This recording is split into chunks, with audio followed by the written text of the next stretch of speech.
Freddy Shetty Podcast.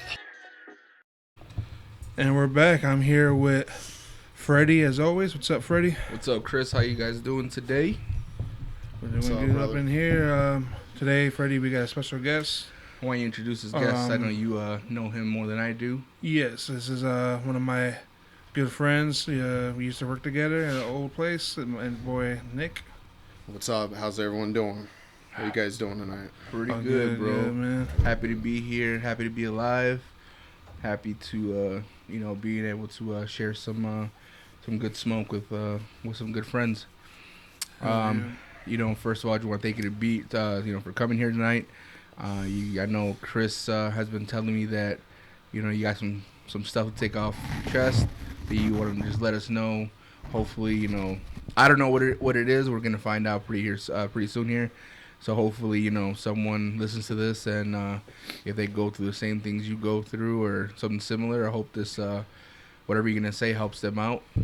And I hope if you help one person, that's good enough. I believe so. Most definitely. But how do you guys know each other, Chris? You said you guys work together. How long? How long ago was this? We worked. Well, I know we started working together 2017, correct? 2017. Yep. Actually, it's old. I talked about the residential I used to work for, Companion Academy. I worked there with him. My first day in the job, I have to shadow for my first week, my first 40 hours, and Nick's actually the person I shadowed and everything. I got learned the ropes from. It was pretty interesting fucking times, that's for sure. Yep, definitely. Yeah, it's something definitely to reflect back on and think about the times that we grew. We definitely grew as individuals there. I will definitely say that. And it would definitely, in good ways and bad ways, I think certain jobs bring that out of you. And in this job, definitely, it definitely tested my character at times, made me realize more of a person, of who I truly am, and not necessarily like who you always put like a front on with the family, right, and things like that. I think in the social services in general, I think at most times you're going to be put to the test on how to handle certain situations, and I think a lot of that comes down to your character, who you are as a person. I think that comes out, and kind of what you've taken away from your upbringing. I think a lot of that has a role too on what you're able to bring to the table. And it's just something that, it was a great experience. I thank God every day that I'm not there, but I thank him for having me there, because there's a lot of things that I took away from it that I use to this day that's helped me out a lot. So, there's good and bad to it. Good and bad, man. Yeah, definitely a lot of we had a lot of war stories from that place, Freddy. Well, we were just talking earlier. This is just a funny moment to me. When we worked there together, we worked a lot of hours. We worked a lot of 16-hour shifts. One of the shifts we worked was like a 7 a.m. to 11 p.m. shift. And it was like day 2 of, or maybe day 3 of doing like that kind of shift. Yeah. And that morning on my way in, I had a flat tire right before I reached the place. I was going to be late if I tried to fix the tire or anything, so I was like, fuck it. I talked to him. I'm like, hey, when the shift's over, just help me change the tire. And he's like, yeah, no problem. And then we had a horrible day. Well, like, it was a lot bad day as far as behaviors with the kids. So we left that day. We were both hungry as shit. We wanted to go get pizza. I think we were going to go hang out at Nick's place, right? Yeah.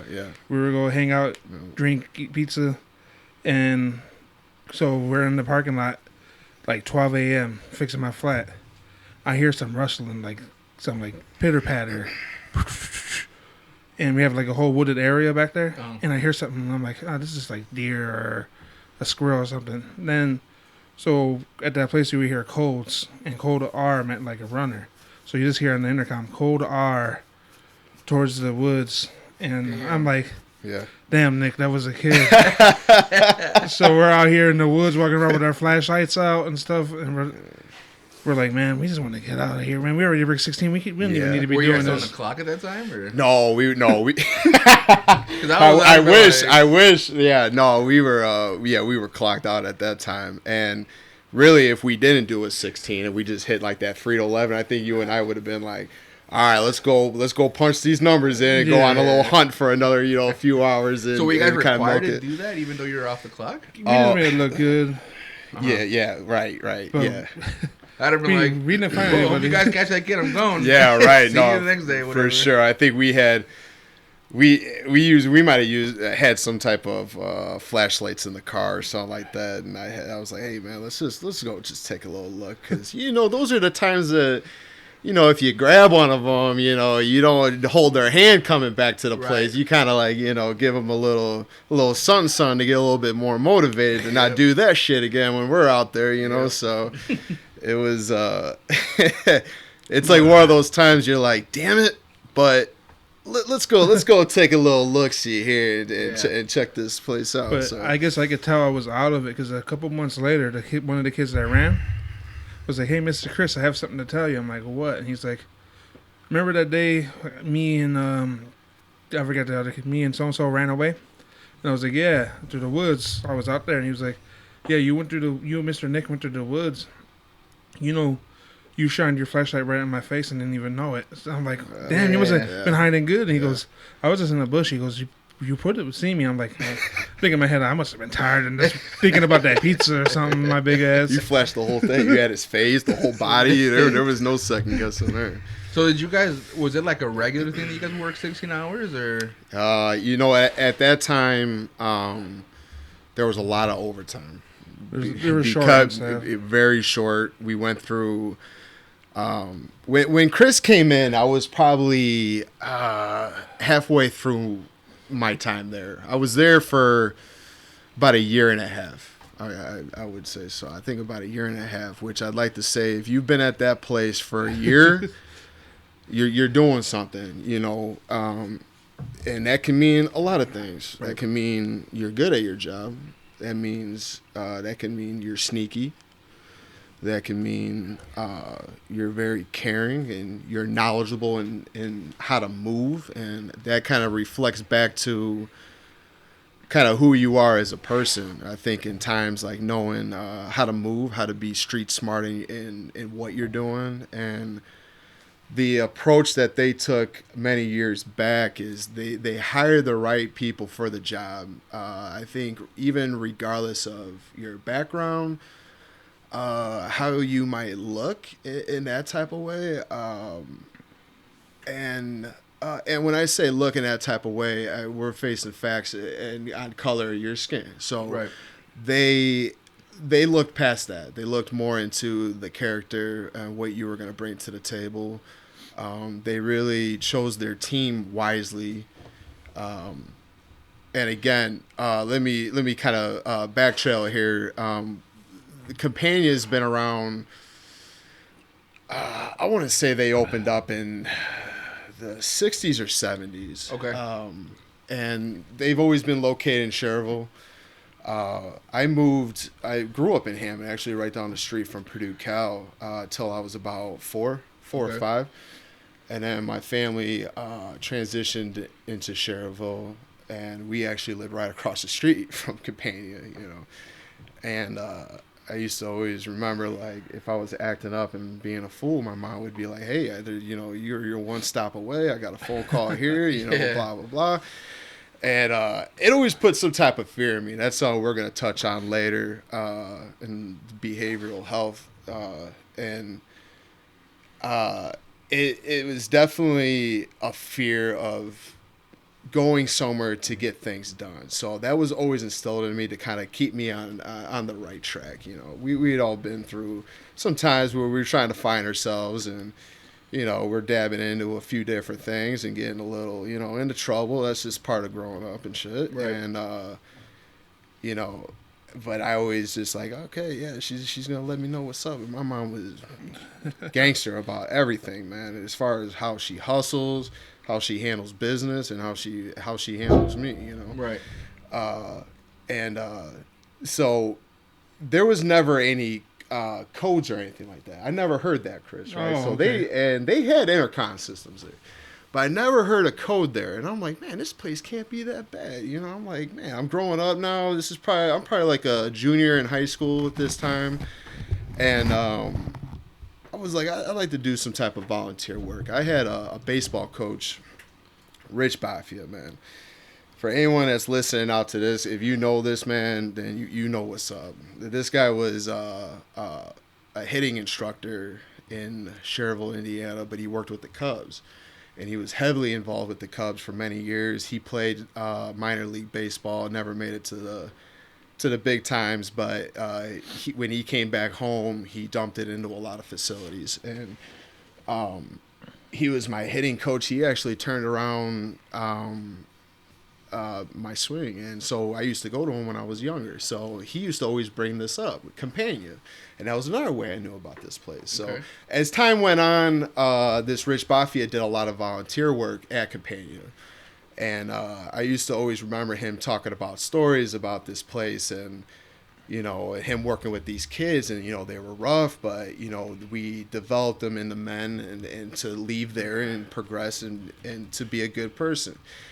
And, so when I was like 16, 17, I'm like, I'm going to go volunteer over here, and I'm like, let me check this place out. And so when I went in there, they kind of shut me down, or they kind of looked at me, and they're like, you're not old enough here, kid. You got to be 21, because I think the facility, they housed 20-year-olds, because how old was Mark when he was there? Mark was there till he was 20. We got him out right before his 21st birthday. Okay. Yeah. So they kind of had that age, so you had to be over 21 to work there and stuff like that. So I went on and did my thing in college. I played college ball. And then when I came back home, I needed a job. And that place being right next to my folks' place, I'm like, let me jump into this gig here, man. So kind of got wrapped up with great people, man, at my time when I was there. And they really showed me the ropes. It was a real a humbling experience working with these individuals that they come from these backgrounds that I'm just not familiar with, and hearing their stories and how they overcame so much, man. It just, it hit me in like my soul, not, I wouldn't even say like my heart. Yeah. It really dove deep to where I seen how passionate this guy was, and how my team was that I was working with. And I was like, I want that. I want that feeling, man. I want that feeling of feeling like I'm doing something. Kind of going back a little bit too, is I played a little bit about my background.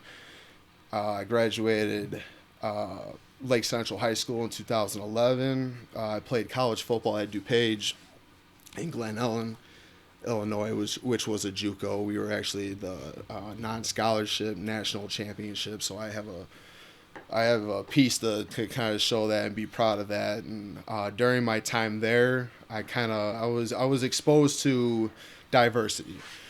Coming from Cherville, and most of my upbringing, it was more around my race and my family's views on different races and things like that. And so it was an adjustment going from high school, predominantly white, and we had a few diverse, and it was primarily a white school. So not around most of the culture that these different individuals are coming from. We're used to how white people, as funny as that is, as corny as it is, like what white people do. You know what I mean? But I always felt like, I felt like I always had some type of swag character to myself. You know what I mean? I'm trying to express that the best I can, but like, I just felt like I went against the grain of, my family, how my family moves, and how I want to move, which is different. It's definitely different. And from the type of family that I have, it is definitely noticeable. So that is going to be exposed quick. You know what I mean? And I come from my family. I got a lot of great men and women in my family, and but they're stuck in their ways. But I have very strong influential men, especially men in my life, and I pick different things from each one. I kind of mix that into my own character, but I'm still going to do me regardless of, the situation with, you know, how they view things or how they view me. You know what I mean? Because at the end of the day, I know they're still gonna ride for me. My family's never gonna let me down. You know what I'm saying? They just might be like, you know, I think they look at it more as like, we care about you, and this is how we've always been brought up, because that's how my mom and dad, how they were brought up. You know what I mean? So they don't know better. So that's what they're instilling in me, thinking that's what they know best, because they can show that, okay, they have the nice car, they have a nice crib, they have, you know, this and that. You want to be like that. Right. You know what I'm saying? You don't want to be like these other people in different communities on how they look, because that's not what we do. Right.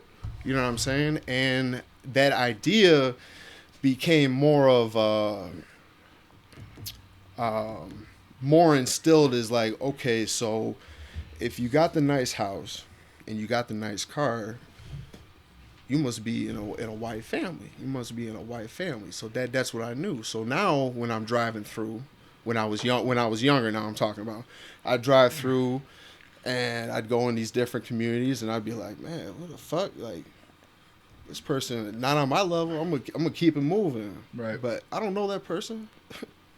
That person could motherfucker own Gary or own these different communities that are struggling. You know what I mean? Yeah. And he's trying to do something about it. And he's walking down the street trying to get the community moving. But how do I know? I'm driving, man. Yeah. I'm driving and I'm like, this is all I know. I know that this community is, in my mind, how I was brought up, is a reflection of bad people. Right. And that's not always the case. You know what I mean? As my time went on. So then when I left Cherville and I graduated high school, I went to, now I'm living on my own. And I'm on a non-scholarship. So, excuse me, there's no money being pumped in. My parents are like, you got to get a job. You're going to pay for some of this rent. We're going to pay, but you're not in the NFL yet, son. You're going to do some work. You know what I'm saying? Mm. And so they'd be like, you're going to go get a job. So these are all new things. As a young man coming up, I'm like, I'm seeing these things. I'm like, I don't like this, man. Right. This is getting uncomfortable now. You know what I'm saying? I'm like, I don't know about this. And, you know, I'm getting a job, man. I'm playing ball on this team. But I'm like, there ain't no white people on this team. I'm like, what? The coaches are white. Right. You know what I'm saying? The coaches are white. I'm like, this is new. This is different. You know what I'm saying? And so I'm like, oh, okay, we gotta adjust to this. I've always been that type of person. And again, this is a reflection back to the men I have in my life. And to this day, I am blessed I have that.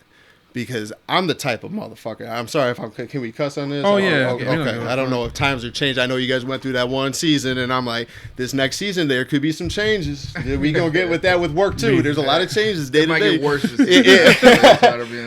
There'll be more shit to be worried about.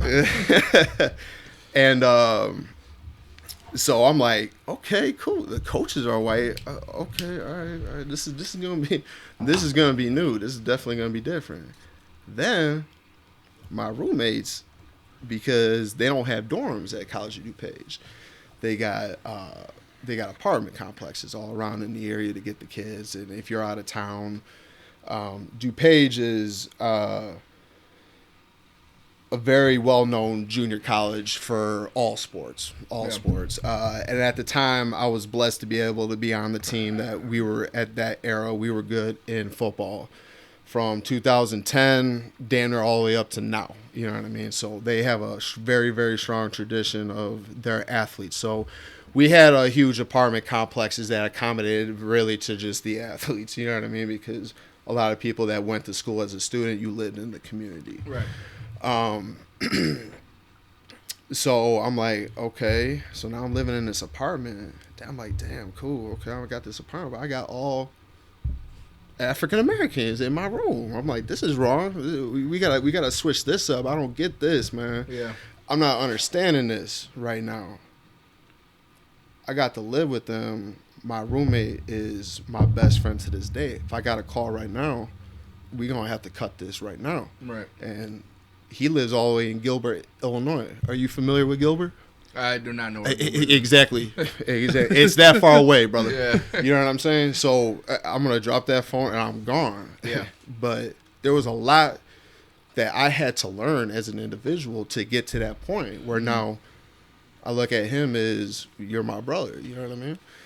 And I'm white and he's black. This is crazy. You watch the news? No, I tend not to watch. Okay. And why is that? Because there's a lot of what on there? A lot of bullshit. Okay, cool. So you see a lot of the race issues going on and a lot of the ignorance with that. Okay, so you're familiar, you're up to date. Yeah. Cool. So with that being said, I'm here on this earth, man, this planet, to change the perspective of these white people. And I'm doing that to the day I die, bro. I swear to God, I'm writing to that to the death. Okay, I stole that slogan from his name's Kel's son at my gym. Man, he has this saying on his on all his clothing. He came out with a clothing line, to the death, and I'm like, this saying is cold, bro. You know what I mean? And I watched this guy work out.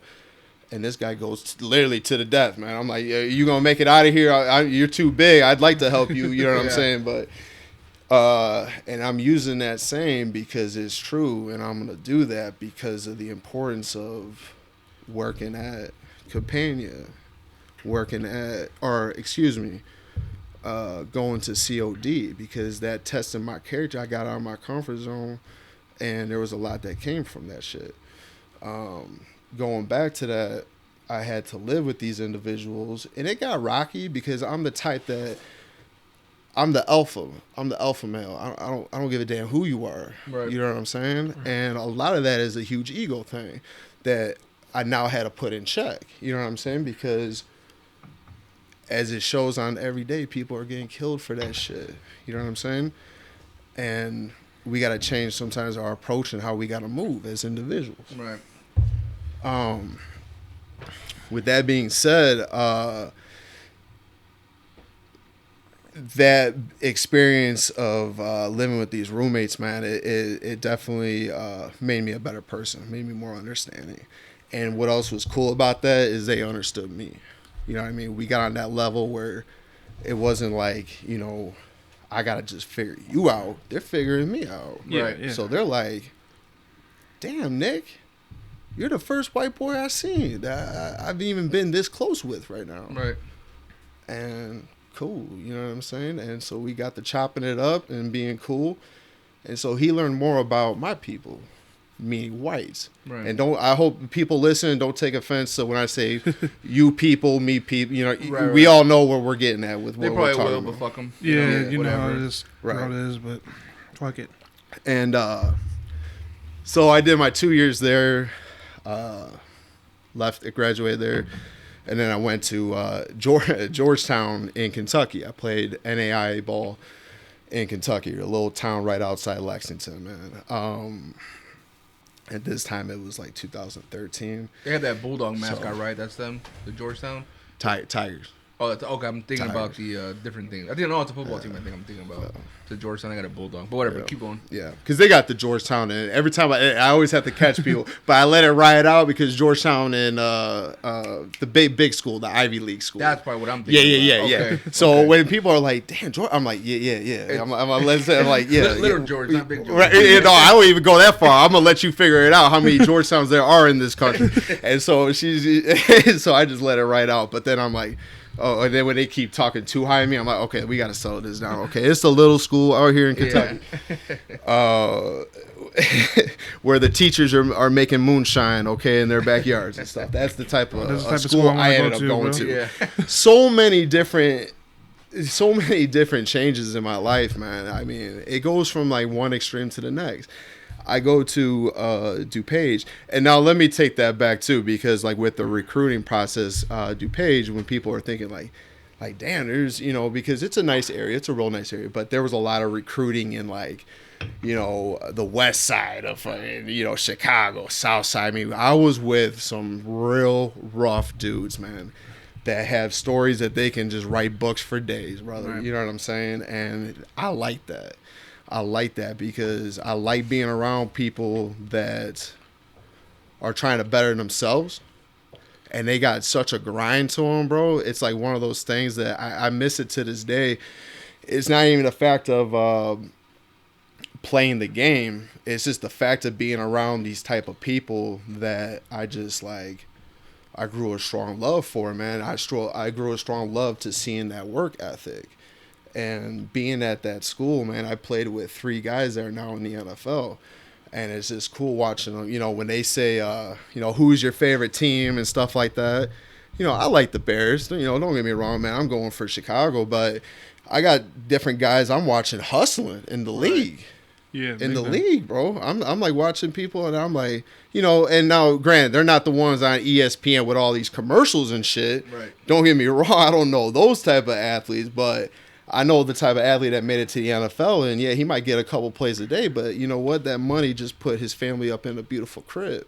That's why he was there striving and grinding every single day. I watched this motherfucker play.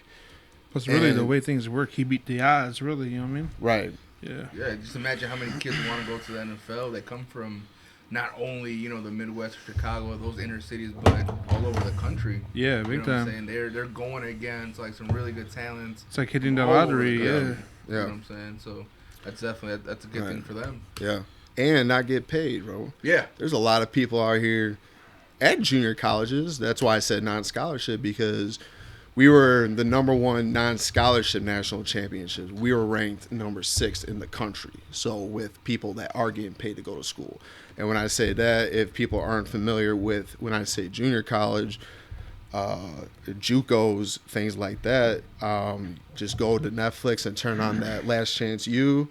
I don't know if you boys have seen that or not. Yeah, I checked it out before. And I mean, that is JUCO football. So when people are like, damn, these people, you know, it's funny because now that I'm back in the area here, so visiting family and stuff, I'll run into some former players I played with, you know, that went to school, went to college and things like that, played college ball, not big time level, but they still played college football.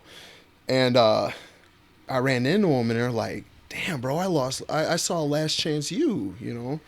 And those guys are getting after it. They're some of the best fucking guys in the country, bro. Like, you played football at that school? But then I was like, hold on, bro. Weren't you the one that you were downplaying me when I had to go to that school? Right. Because of my own personal thing. I screwed off in high school. I didn't take high school serious. Sports kept me going with that.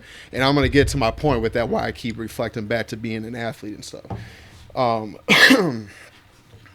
So this was my identity, man. I mean, when I went off to college at DuPage and then I went to Georgetown, this has now become like, being an athlete has now become like who I am. And that's all I put everything into. Right. I put everything into that.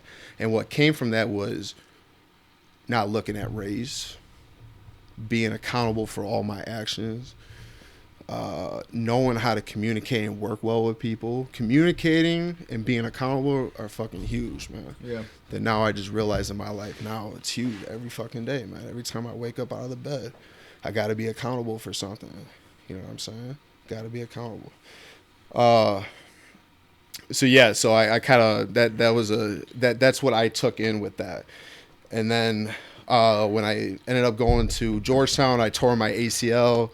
And then that was it. I kind of took the easy route out on it. I didn't want to stay and, get surgery and keep playing. At that point, I was like, the NFL's out of the picture. Yeah. I'm like, I'm not going to the league or anything. I'm doing this to pay for my school. And me being, I look back at it now, and why I said earlier that my mom's a gangster, because she's always good about her hustle. She knew that, like, okay, he came home from school. My parents could have said, get the fuck up out of here. You're 21 years old. You know what I'm saying? You could have stayed in school and finished out with no debt. Right. But you were being selfish. You came back home. My mom always kept it real with me. And she would be like, you know, you'll get it one of these days. You know, you'll figure this shit out. And she kept that away from my pops, my family, all that, you know, because I was kind of going around saying that, you know, they weren't going to play me. You know, I was kind of making excuses in that way. You know what I mean? I didn't want to tell them that, the surgery's kind of making me nervous, and I'm going to take the easy route, go back to the crib, go back to a little local school, get my degree, and be cool with it.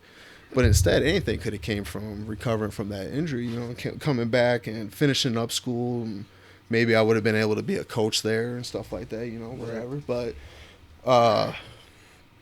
so it was kind of, she just kept it always real with me, kept it behind, it was just her and I, she worked. She would work like extra hours to help me with school, because I was paying for school now at this time, and I'm paying off my debt. Yeah. And my mom don't even, I'm 28. I'm 28 now.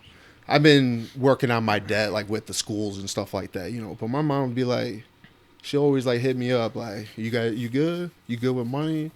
You know what I'm saying? Because she's always there for me. You know what I'm saying? Up, yeah. And always helping with school. School was her priority. Now, when I say like hooking me up, like she ain't like, hey, baby, you taking this girl on a date, you need a 20, or right. You know what I'm saying? Or you're looking at a nice what are those new Dodges now? The Dodge Challenger, Charger, whatever. Like, I could throw you a couple thousand here for that. She ain't doing that. Right. But she looking out for me, knowing like she don't want to see me in the streets or anything like that. Right, she wants to see me.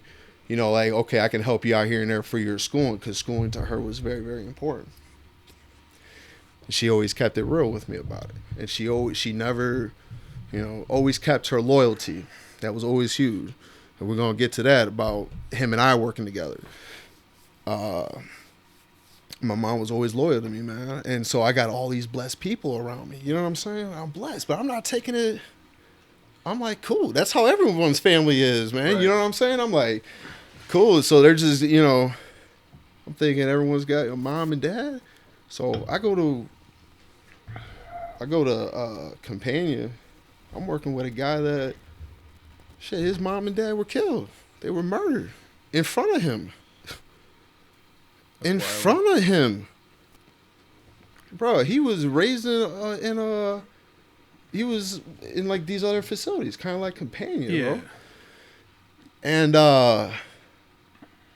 but Companion at the time, we had great staff that can get someone like that and change their life, dude. You know what I'm saying? Because we can't live in the past. Right. We can't live in the past, but we can. The past has to be with the present, because that'd be like a heroin addict forgetting that how it feels to get high or something. You know what I mean? Or how the downfall it is to being high. And now that he's clean, you think he's gonna forget about that? Hell no. Hell no. He's gonna have that past with him in the present. But he's not going to live in that past. He's going to have that there as a reminder, like, okay, cool. I had a good time. I'm still sober, but I can always dip back into this. Right. You know what I mean? But if you forget that hardship time that you went through, you're going to take everything for granted. You know what I'm saying? Amen, yeah. And I was taking my loved ones around me for granted. Man. That kills me. You know what I'm saying? I turned that around now. I love everyone I come in contact with, man, because I've had a lot of death in my family. And I'm sorry to hear about your father just passing too. I wanted to say that. My grandfather. Grandfather, I'm sorry. I wanted to say that at the beginning of the show of, we didn't have to do this, but you made a decision to be here. You could have been with your family, bro. Right. You could have been like, shit, let's celebrate. This is, we had a passing, we got to be together. But, bro, you took the time and you came here to meet with me. Who the fuck am I? Right. To meet nobody, yeah. Yeah. Right. I ain't the fucking president. Right. The fuck am I, man? You know what I'm saying? I'm just some random dude that you took the time and come out here and meet with me. Shit, that tells me your character. Walking in the door, you didn't even have to say a motherfucking word this whole interview. Right. You know what I'm saying? And so I appreciate that. And like I was telling Chris before you got here, I said things happen for a reason, bro. Things are lined up to happen for a reason. And for you to hit me up and be like, "Hey, man, let's maybe link this up. We got some time, And I was like, cool, we can do it. Because we don't know what's going to happen tomorrow, bro. You know what I'm saying? We don't know what's gonna happen. So I appreciate you too, Chris, reaching out to get me here, man. So I wanted to stop that and say,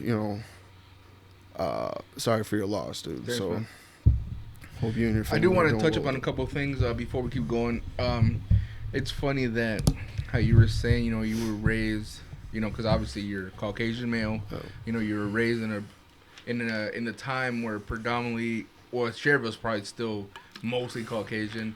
Here in Hammond, obviously, was always Caucasian here in Hessville, but now it's becoming more diverse. We're getting a lot of more African American and Hispanic community members moving into this area, and I guess Caucasian people are getting pushed more whatever way direction out of here. And it's just funny to hear you say, because I'm not saying you're a racist or anything like that, but racism is taught. It's nothing that you're born with or whatever. So you took that, and you turned it around, just by life lessons. Like you said, you have a really strong core in your family, especially your mother, it seems like.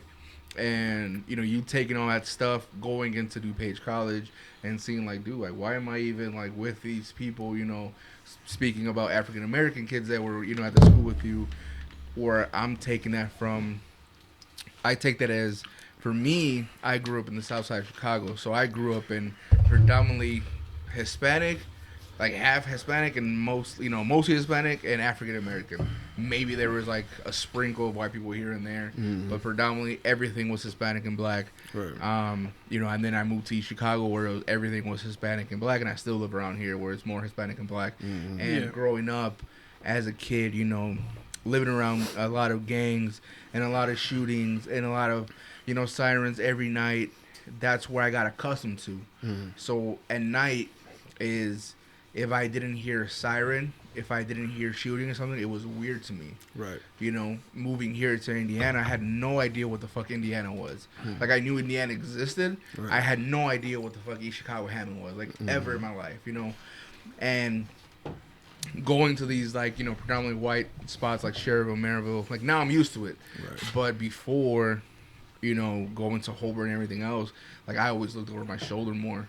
Yeah. I didn't feel comfortable to where you probably didn't feel comfortable going to, DuPage College and seeing a lot of diversity. Who the fuck are these people? They're not at my level. They shouldn't even be around me right now. You know what I'm saying? Right. That's how I felt, but with white people.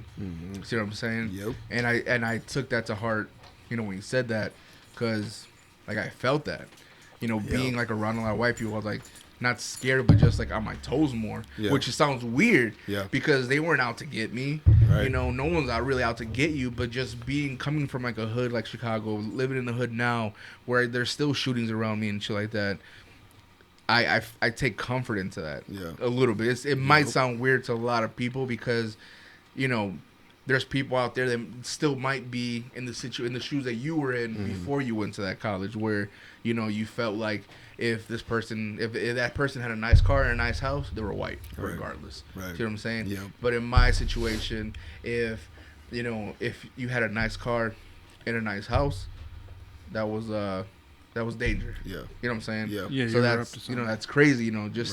For a kid to even think that way. Yeah. It's mind-boggling to me. Yeah. Yeah, that kind of goes back leading into kind of what we Chris and I were talking about before we started. It was just kind of you become adapted to the environment. We're humans, you know what I mean? So we're not like an animal where we do what just that animal does. You know what I'm saying? Where we can adapt to anything we want to be. You know what I'm saying? So it's kind of if you're in that environment for so long, that's why they always say, watch who your friends are. You know what I'm saying? Because eventually you win the mix, regardless of whatever you do. If you a happy book goer going to the library, motherfucker, you're going to go to the library eventually with your friends. Yeah. It don't matter if you're illiterate or whatever. You going to start reading a book. You know what I'm saying? Same thing to, I lived in this neighborhood, but all my friends are from these rough areas. So now I'm a part of this action now. I'm a part of this situation. So we kind of adapt to that, and that's kind of that's something that it's hard to turn on and off.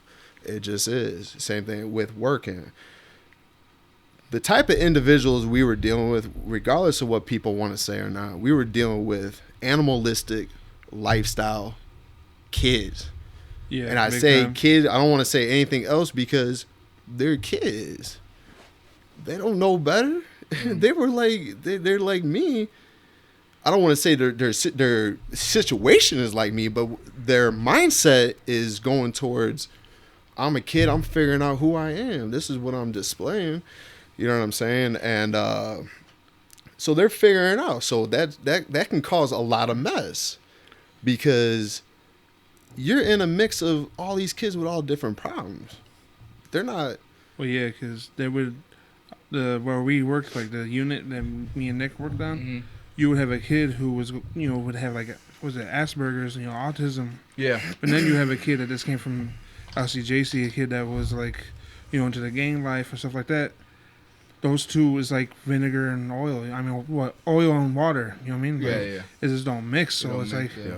it's hard to, I know how to deal with this one. I could adapt to dealing with both, but it's like, I have to be on one switch with this one, switch it all to this one, and then it's like, you have to kind of, the way they wanted you to do with that unit, they wanted you to kind of treat them all as one, and it was hard when you had to like. Well, you have different personalities. Yeah. Every kid's different. Yeah. Every human's different. And I could just imagine, dealing with that, gangbanger kid or whatever, that more troubled kid, where your levels here higher, Yeah. and now when you talk to this kid who has Asperger's or whatever he has, you have to tone it down. Yeah. But sometimes it's hard to differentiate because now you're pissed off at this kid because you just want to strangle him. You're like, dude, like, fucking listen, and he doesn't want to. Right. And then you turn around and you can't have that same, amped up attitude towards Because it's not gonna work with this It's not kid. gonna fucking work with that kid. Exactly. And what I was kind of getting back to with the personality and growing as my own character is, that kind of opened me up because now not only am I doing that with these kids, I'm doing that with the staff. And when I first got in there, like I was saying, I was around great people, man. And when I finally kind of got out of my own ego, I got out of my own way, I was real receptive to everything they pumped out to me. I took it all in because the fulfillment I saw in the people that I was working with brought back that fulfillment like I was playing ball. Yeah. You know what I'm saying? And that was kind of like, this is my calling. You know what I'm saying? I was like, I like this. There's a lot of days I didn't like it, but I think that's all relatable. I think, that's just, but it never caused me to hate waking up in the morning. You know what I'm saying? And I never ever want to be in that type of life, man, where you got all the nice shit, but you hate fucking waking up, and that's just not living. So that was just kind of what I took away from all this staff, hearing their stories, hearing how they handled their the humbling beginnings, man, and and they told me the things I wanted to hear, things I didn't want to hear. You know what I'm saying? They were just being real and upfront about it, and I can appreciate that because being funny with you, going back to saying who am I to you, you know what I'm saying? Who are you to open up and be this vulnerable to me? I'm not a therapist. Yeah. You talking to me like, damn, like I can connect with you. You know what I'm saying? So now I'm connected on like on a cool level where I'm like, damn, this is different. I had this same feeling and connection when I was with my roommate back in college. I was like, cool, and me and him are boys, so you know what? I can trust this motherfucker. Yeah. You know what I'm saying? I'm like, I can ride with this dude. And that started a transition in my soul, man. Like, trying to be the best person I can be. I have my flaws, man, like everyone else, but at the end of the day, I know my true intentions, and what I'm trying to do with my life and stuff. And getting involved in this field, and especially at that job, because of how intense everything that these people are going through is like, you know, amplified to the max. You know, we would deal with, you know, serious self-harmers where, you know, him and I are going to work and we walk in the unit, him and I are laughing coming up the stairs after we clocked in. We're coming up the stairs, cool, everything. I see the boys moving through that little window coming onto our unit. And everything again is locked down, so it's not like a jail cell. So it's kind of like an actual dorm style living. You know what I mean? You got like your little living headquarters and a kitchen and washer and dryer. Yeah, kind of like a house. If you just take down some of the main walls, like the living room and kitchen area will be open, and you have like the staff area, and then all around will be the little rooms. Yeah, like we had like 12 rooms on a unit, right? Yep. Yeah. Yeah, 2, and you can, I think 6 or 8 maybe. Yeah, because if we would have 12 boys, some of the rooms, most of the rooms were 2, and then we had 2 single rooms. Yeah, we had 2 single. If we had an older boy or girl that was in age difference, it had to be in a certain age difference to be a roommate by state law. That's like it'd be like 3 years the same, like 3 years apart in age. Okay. Yeah, so like I couldn't put like a 17-year-old with like a 12-year-old. Right. Or if they, you know, act up or whatever, then we would isolate them. Or if they have sexual tendencies, I mean, you're dealing. You know, you guys can paint the picture on what you're kind of dealing with in that way. But so it would be like, you know, we're walking up the stairs, you know, get into the unit. Get into the unit. I'm seeing like through the window. That's always my key. I walk up the stairs. I'm like, all right, let me peep through this window from like, you know, at the end of the hall to see if it's like a problem or not. Yeah. So I know I can be like, swoop, come in there, boom, you know, handle my business and, you know, and help out in any need if there was a need. So that was always my thing. I'd get up there and be like, oh, okay, cool. Everything is moving around. They're doing what they need to do. And that's also a sign too, where it's like, oh, that kid over there is doing the laundry. Oh hell, there's a problem. Yeah, that kid doesn't do no laundry, so you know. And I would always look out for little things like that. So then I would come on the unit, and I'm like, cool, everyone's doing their thing. And going back to the kid, the severe self-harmer with the glasses. What was it with the cat's name? well, I'll just say his initials. I don't want to. Yeah. I just know it was his first name started with a K. Yeah. That's all I remember. His first name started with a K. Gotcha. Yeah. And he was a real, like, basically, he had got so bad that we had to, what they called it was a one-on-one. So basically, you had to be within arm's reach of him. Yeah. And one staff had to be within arm's reach of him at all times. And you had, like, a paperwork to fill out, like, every 5 minutes. You had to put down what he was doing. Right. Yeah. And he was so bad to where when you first get put on, like, that one-on-one, you're able to go to the bathroom still. I just stand outside.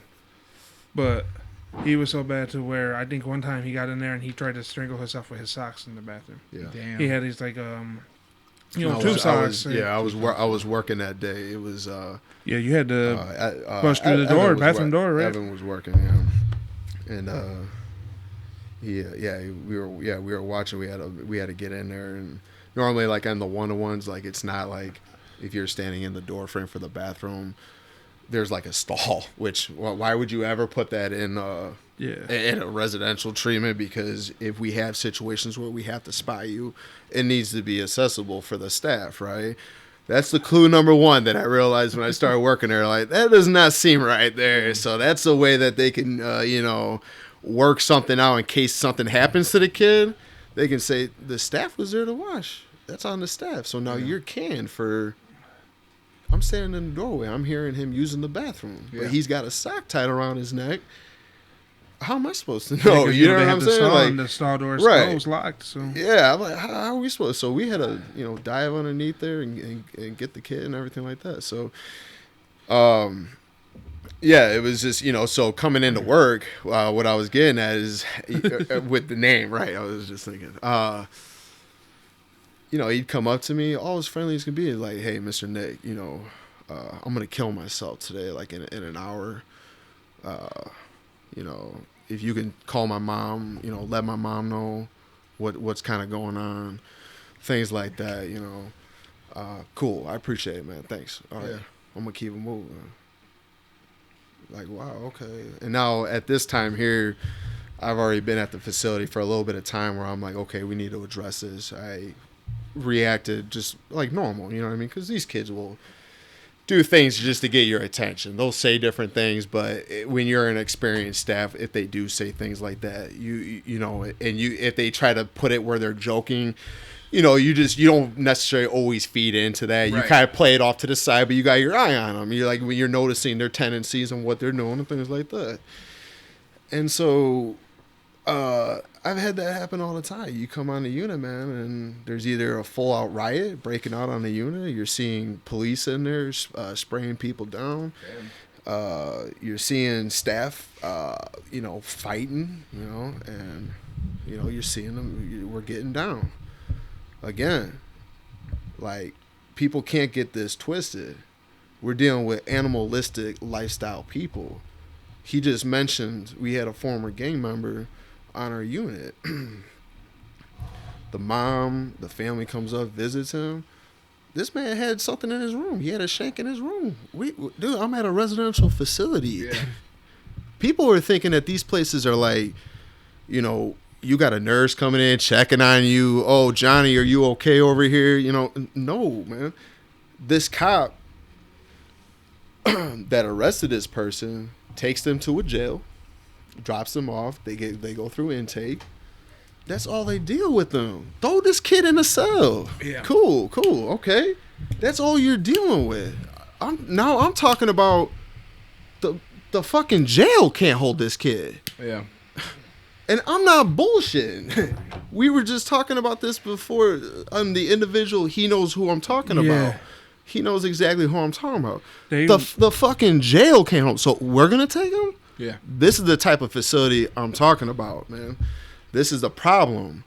You're mixed matching kids for money. For money. It's a very, very corrupt business. Social services is a very corrupt business. Yep. It goes into medication corruption. It goes into the mistreating and misdiagnosing of these kids. Mm-hmm. Bro, we used to give a kid a melatonin. Not me. I can't say me. But people that can hand out medications. Right. That's what I'm saying. Are giving this kid melatonin to slow this kid down because he's that psychotic. Then why is he at this residential treatment? You can't house him. I never saw that. You know what I'm saying? Coming up. I'm just like, cool, this is my first social service job is, we're tackling and fighting people? Oh, okay, this is how we got to get down. Right? All right. But we had the staff that was cool about things. And this goes back to the character of individuals and being loyal. We all worked together. We were all on the same page. You had to be a team. You had to have a team to rock with. And however you want to take that, you can take that. But let's just say this. We were all on the same page. Right. And you know, I got let go from there because something stupid. Very, very dumb. Not for what somebody should be getting fired for. Right. And I did a lot of things, and I actually think that was karma coming up to kind of say, hey, we got to, you know, slow you down because you're getting out of hand. Yeah. And again, when I'm saying it like that, it was getting to the point where I had to do a lot of lying on my paperwork, dude, because this is what this kid needs. He needs to be put on his ass. Mm-hmm. He is a fucking criminal. Now, I'm not saying, don't get it twisted. I'm not saying that I'm just going out and saying you're a criminal. I got to put you on your fucking head. Right. Him and I had that rapport, if you will. You know what I'm saying? Where, okay, Mr. Nick's here, all right? I'm not a talker. I'm about that action. Mm-hmm. And I'm going to show you guys about that action. You know what? Mr. Nick, he can handle me. So I'm going to act up because this dude can handle me. And this is how I express myself. Right. I know that. I shouldn't say I don't take anything personal when I was working there, but it was kind of like at the end of the bullshit of the day, we would all talk about how tomorrow was going to be. We always looked forward to that. There was a lot of things that kind of went on that just, you know, kind of rubbed things the wrong way and such, but we were dealing with that type of animalistic mentality. It was not therapeutic anymore, and the only people that suffer from that are the kids. because of the fact that you're not giving them the right treatment. So Yep. what the fuck are you doing? Yep. And when I say it like that, they are doing something. They're getting these kids hooked up on all these drugs. This is kind of going back to, we can dive into that at some other point. I'm a cannabis user. I like cannabis. I'm for it because of the beneficial factors that I've seen it in my life and things like that. I don't want to dive too deep into that because I know we're on another topic, but and I'm not saying that these kids should be smoking weed and shit. Right. Don't get me wrong, but what I'm saying is I'm making the point of these kids are not being properly diagnosed and they're destroying their lives, and that's why I think in our generation now things are fucked up. Things are fucked up. More kids are killing themselves. More kids are addicted to drugs. All right. That goes a lot with their culture too, because a lot of like the songs that are out now, a lot of the people they look up to, like around here it's mostly hip hop. We all Right. love hip hop, but a lot of it they're talking about taking the Xans and the Mollies and all this, Yeah. and that becomes like their culture. Like they think it's cool to do these drugs because their idols are talking about it. Right. Well, I seen this really cool meme that like I thought was really cool. It was like back in my day, I listened to drug dealers making music. Now you guys are listening to The drug users. making music. You know what I'm saying? Wow. Wow. And yeah. Wow. And Yeah, it's deep. Yeah, some for of the sure. stuff was crazy. Like, so we would play music on the unit, and one of the guys that I loved, R.I.P. Nipsey Hussle. I loved his message. I thought he was like a modern day Tupac in my eyes. Mm-hmm. I really thought that, and I would try to show them like music like that. Like, yeah, they would look down on us playing music with customers, but who cares? They're gonna listen to it anyway. Right. So I'm gonna show him positive stuff. Like I thought he was positive. They would like laugh at it and call it whack, and then they would play this slow pump stuff. Right. And it's like, wow, like you guys. I would try to work with. We would try to work with them and get the messages through, but sometimes it would look like they would retain it, and then they would just throw it all away. But And I got some like experience with like social services type shit. I worked in a nursing home, but it wasn't like the ones you see on TV. You got grandma or grandpa there. They're having a good time chilling with another old lady, another old guy. They're playing dominoes or cards or knitting. We had fucking old people fighting all the time. We had people that had diseases, cancer, sexual transmitted diseases, AIDS, hep, everything, bro. You name it. Some were mentally challenged, some were wheelchairs, some were vegetables, all kind of shit. Yeah. I worked in the kitchen. Chris knows this. I've told the story many times, but how you were saying that a lot of, social service is all about money. And, talking to Chris, I haven't known Chris that long. I've only known you, 2 years? about 2 years now, yeah. And just, him telling me stories, that you guys used to, well, they still do. They call these kids clients. And right away in my head, I'm like, why are they calling them clients, bro? To me, that sounds like they're just customers. Damn. And I'm like, well, they're not customers, they're fucking residents, bro. Yeah. You should be calling these kids by their name. Right. You should be calling these kids something else besides clients. And to me, not even knowing what kind of job it is, just as soon as he said that, I'm like, bro, that's, you could just tell there's money involved in this. You know what I'm saying? By just that name, just by Just using by the name client. labeling them clients, you know what I'm saying? Yeah. And that's just really fucked up. And that's why I left that place just because it was super dirty. And like I said, you had your moments where you had some older people there. So even because we had young people that work in there too, and you had people that were like, super nice to you. Yeah. Oh, hey, how you doing? Maybe they were nice because they just wanted something from you. But I get it. They don't have nobody in there, to really talk to or whatnot. Right. But then you had these people who would mean mug you. And like when I worked there, I was 19, 20 years old. Yeah. So for me, coming right out of high school, it was just go. There's no words needed. Yeah. They're just looking at me wrong, and it's just go. Yeah. That's all it was, And but yeah, dude, I can't see myself working like where you guys worked at in Compania, because I would just know just how my character was. Especially now, it's different, because I'm grown now. I'm 30 years old. There's still much for me to learn. You still have room for improvement and to grow more.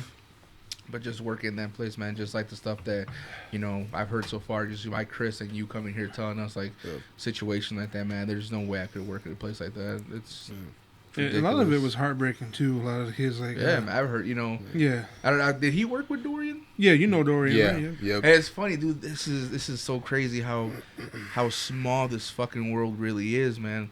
Dorian, I work with Dorian right now. Yeah, okay, cool. So we work, we work at a. Shout out Dorian, man. Yeah, bro, definitely. And I told him about him. He knows these guys. You know, they know him. And, I've only known Dorian for, like, not even a year, because I just moved up to a different department where he works at. Okay. And I know some other guys that, came from there. They live in the area and they work there as well. Just stories that Dorian would tell me. Yeah. Stuff like that, man. It's really heartbreaking. Like, I damn near want to cry in the fucking lunchroom. Right. The story he was telling me. I was like, fuck. Well, you remember LC, right? Yep. His story. Remember when his parents gave him up, gave up the rights? Where I fucking damn near cried. Yep. That was in It was on his birthday. Yep. Family left him and stuff. Man. Next time you see that, man, I'm gonna see him Monday. I'm actually gonna work with him. Tell him, man. Tell him I hope he's doing well with everything, dude. That dude's a good dude. Dude, for sure. I really don't have too much words on it to really elaborate on it. That dude is just a good, caring guy. He's I don't know how he is at this work now. I don't want to speak on his work ethic at the job now because I don't want you to be like, whoa, what is motherfucker? Yeah. But no, that dude, he did a lot for that facility there.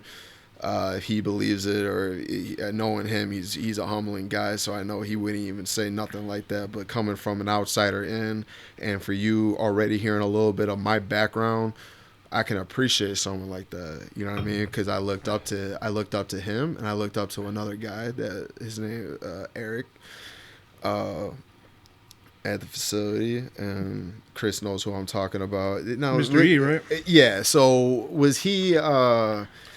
Mr. E is the one who hired me. Gotcha. So he was there when you interviewed did me. come Yeah. in. Yeah, Okay. he interviewed me. Yeah. So he ended up picking up another gig. He's still doing the same stuff, man. But I think he's great at. guy. Is he still at LCJC? I know he went to LCJC. Yeah, I think he might be one of the directors over there. I know Mr. E was a really good guy too. He poured his heart out. Yeah. Yeah, and Dorian was. I was always in that guy's office, man. I was always just picking his brain. I was like. One thing that was always cool about that job was it was new every day, man. You know what I'm saying? You would just kind of come in and, you could have been playing games with the kids all night long. Everyone's cool, respecting one another, doing groups. I'm like, damn, okay, we're getting it together, cool. And the next day, it's like, it's like a war zone. You know what I mean? You're dodging shit being thrown at you. You're dodging, made shanks in the rooms. And here's like an example of like being on the same page and some people not being on the same page. This wasn't arguing. This was the girls' unit. They were having a huge issue, like I think a huge riot. Me and Nick walked in. We had to go deal with that. Our supervisor, hey, can you guys go help them?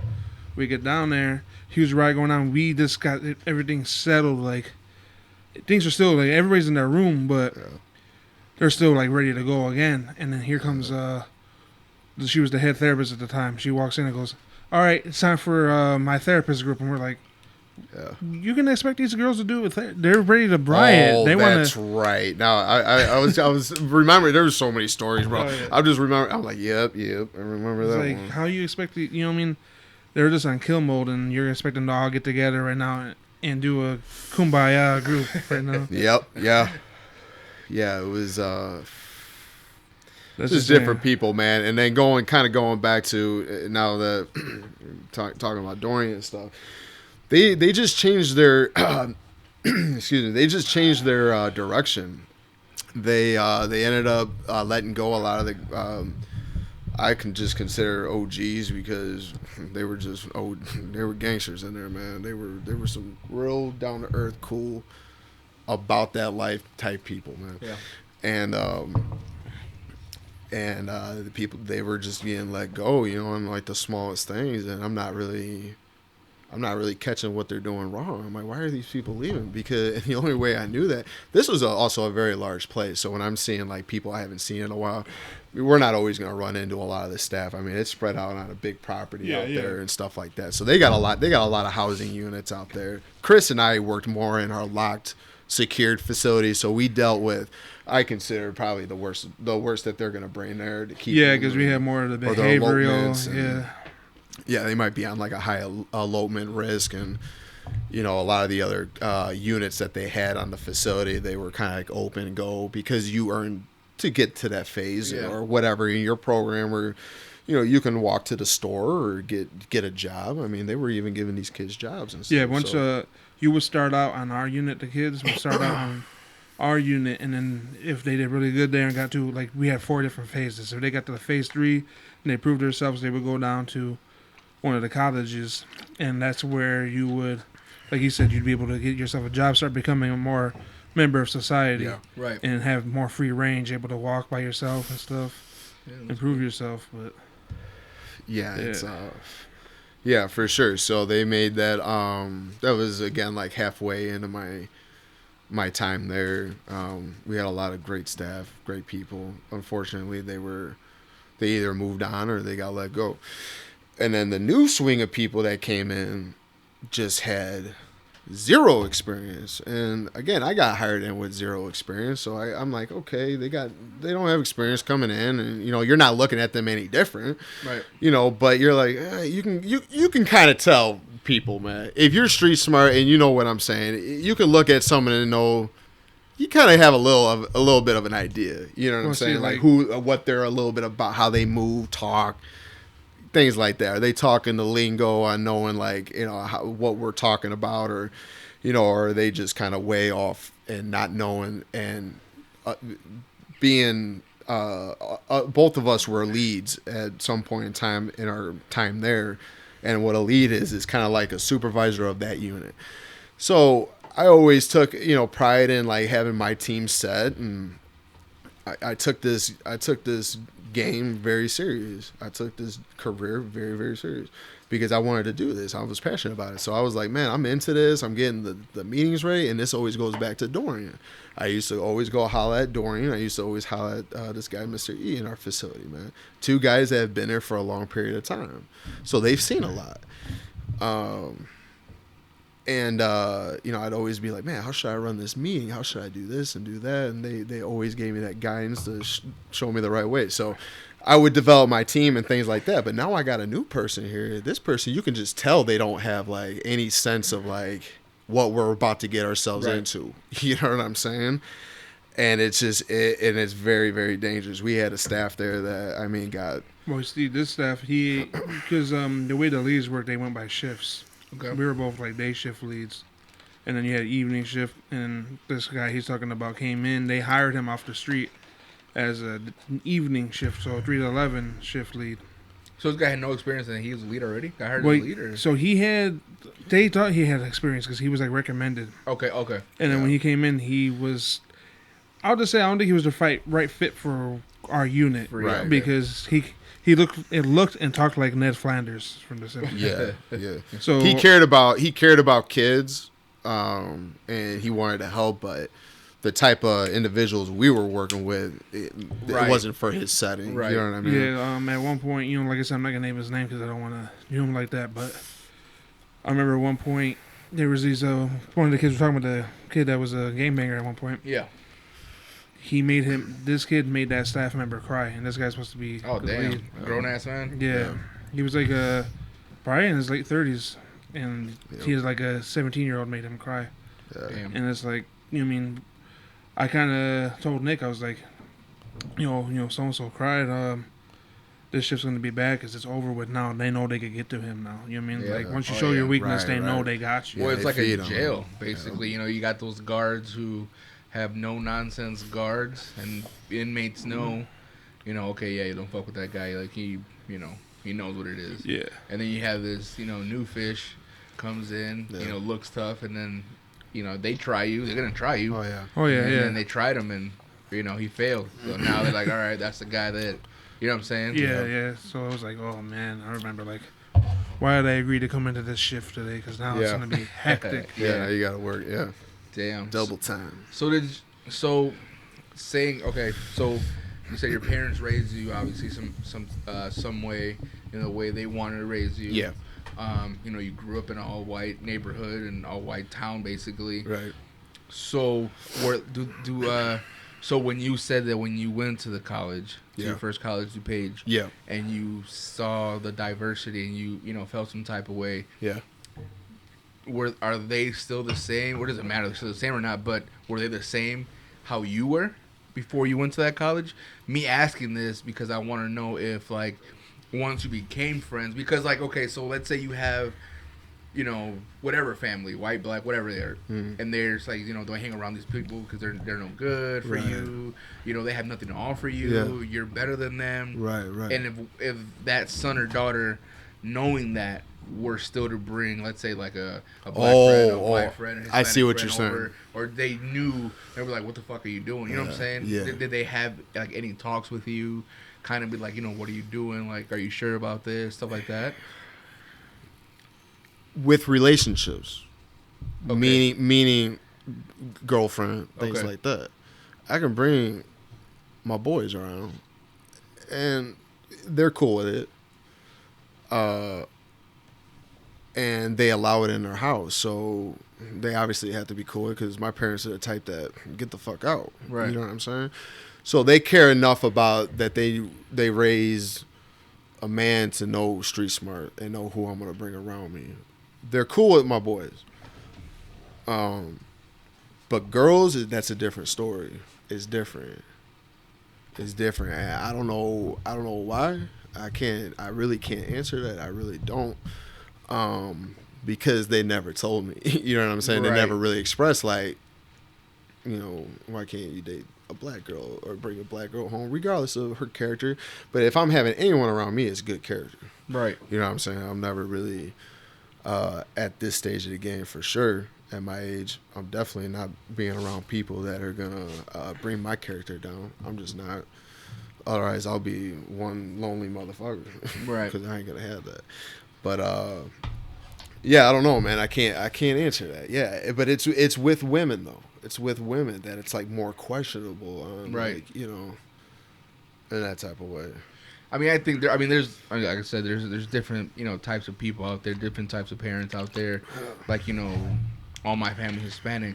You know, we do have I think two of my cousins, one who I think is married to African American guy. They have kids together, and then there's another one who had a baby with another African American dude, or actually three cousins that I have. You know, maybe my uncle, their father wasn't accepting that. You know what I'm saying? They have no problems with, you know, with black people around them or other Hispanics or white people, whatever they are. Yeah. But it's just at some point is when you view your kids, you want them, which is nothing. Don't get me wrong. There's nothing wrong with, you know, your daughter or your son only dating the same race. I don't have a problem with that. Right. You know, if they choose to, Yeah. as long as they're educated people, you know what I'm saying? As long as they're smart enough to take care of you, you know, take care of themselves, not treat you like a bad person or whatever, Yes, not, you amen. know, lead you down that bad path, so I'm all for it. Yeah. But there are just some parents who want to see their boys or girls, you know, only date that certain race.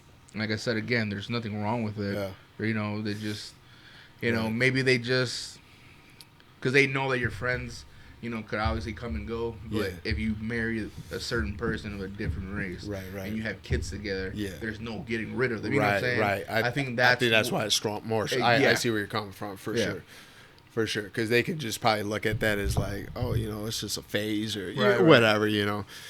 And but with a girl, you'd be like, man, he might be taking this serious. Right. He might. You don't know. You know what I'm saying? Well, yeah, with you know, my family, my sister and one of my brothers, they're both, you know, married and had kids with, you know, African Americans. It was just, you know, like we always been around, like same thing. I would say like I've always been around different races my whole life, but when it was my sister first when she got married and had a kid with an African American gentleman, a cool dude, like one of the coolest dudes I ever met. You know, to this day, I love him. And me, you know, as a kid, I didn't, you know, whatever. Right. But I know my mom, had some reservations. Now it's a whole different story. Now, but it took my mom a while to accept that. Yeah. Right. Like, she was never like, I'm gonna disown you or anything, but Yeah. behind you closed doors. I'm sorry, mom, putting you out there like this, but Right. Well, it's hard, man. It's hard, bro. yeah, You know, because, like you said, you know,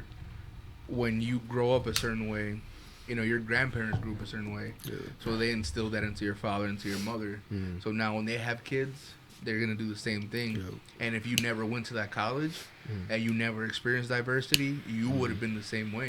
Right. See what I'm saying? Right. And it's cool to see you. You know, you kind of break that mold. Yeah. You know, you break that. You know, that thing keep going and shit. Yeah. And but like your mom, bro, it's like, you know, maybe she grew up that way.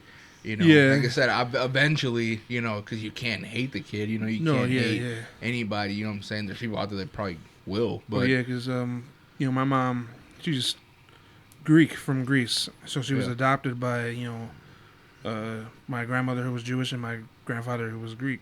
So, and you know, she grew up in East Chicago, but I think at that time it was still mostly Caucasians out here, right?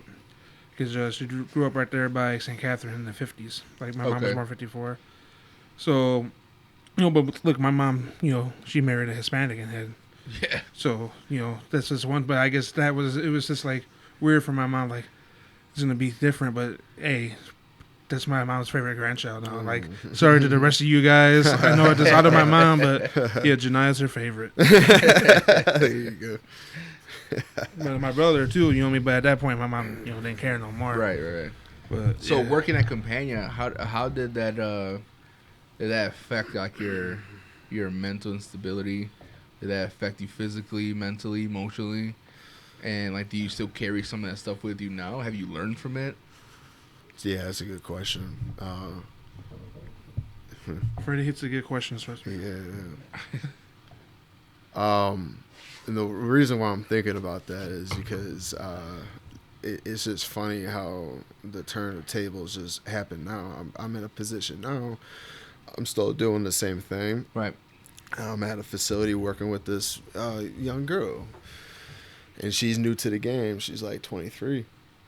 She just got out of college. She worked at Amazon, and she now works with me where I'm at.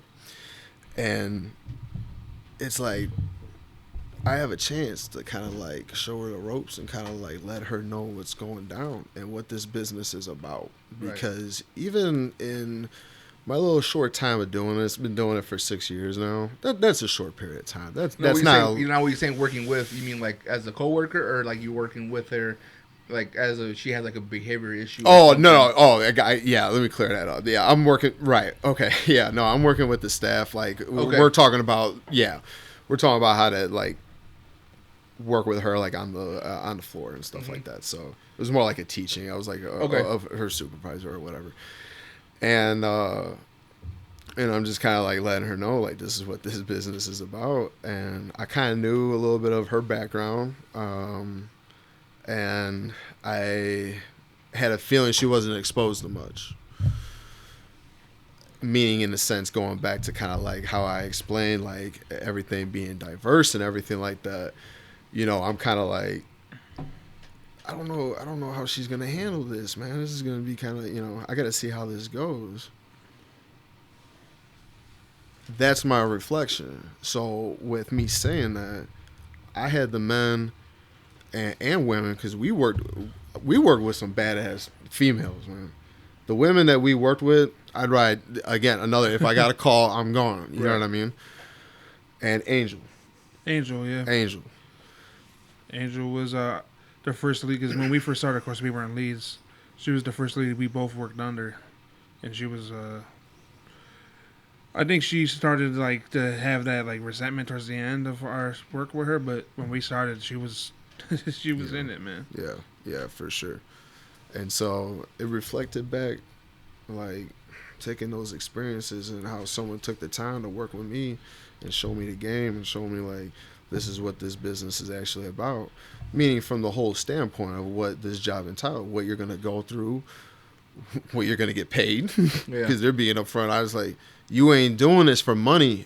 You're gonna do this because you like this, all right, son? Let's get that right, because you ain't. We're not gonna be paying you much. Yeah. And so they just kind of showed me the ropes, man. And you know, those are the stories that Dorian should be talking about, because of the fact that he should be proud about that. That dude has helped a lot of people, and not only residents. He's done a lot for residents. Even in the time that I was there, I seen this man go beyond. You know what I mean? And I can appreciate that because I saw the effect it took on that kid. So those are the stories on how not only did he help the resident, but he helped the staff. Because I'm a testament to that, talking about that to this day, of what that guy has instilled in me without him even fucking knowing it. Right. He was probably like, we were chopping it up in his office. He's probably like on the phone playing some game, looking at some Spotify or some shit, you know, like, all right, Nick, like, I'm going to hit you with some words that they're going to be good, though. You know, he's like, you know, and I'm like, cool, you know, not even thinking like, damn, this is going to make a huge impact. Yeah. And it did make a huge impact because of the fact of my approach to things that I do.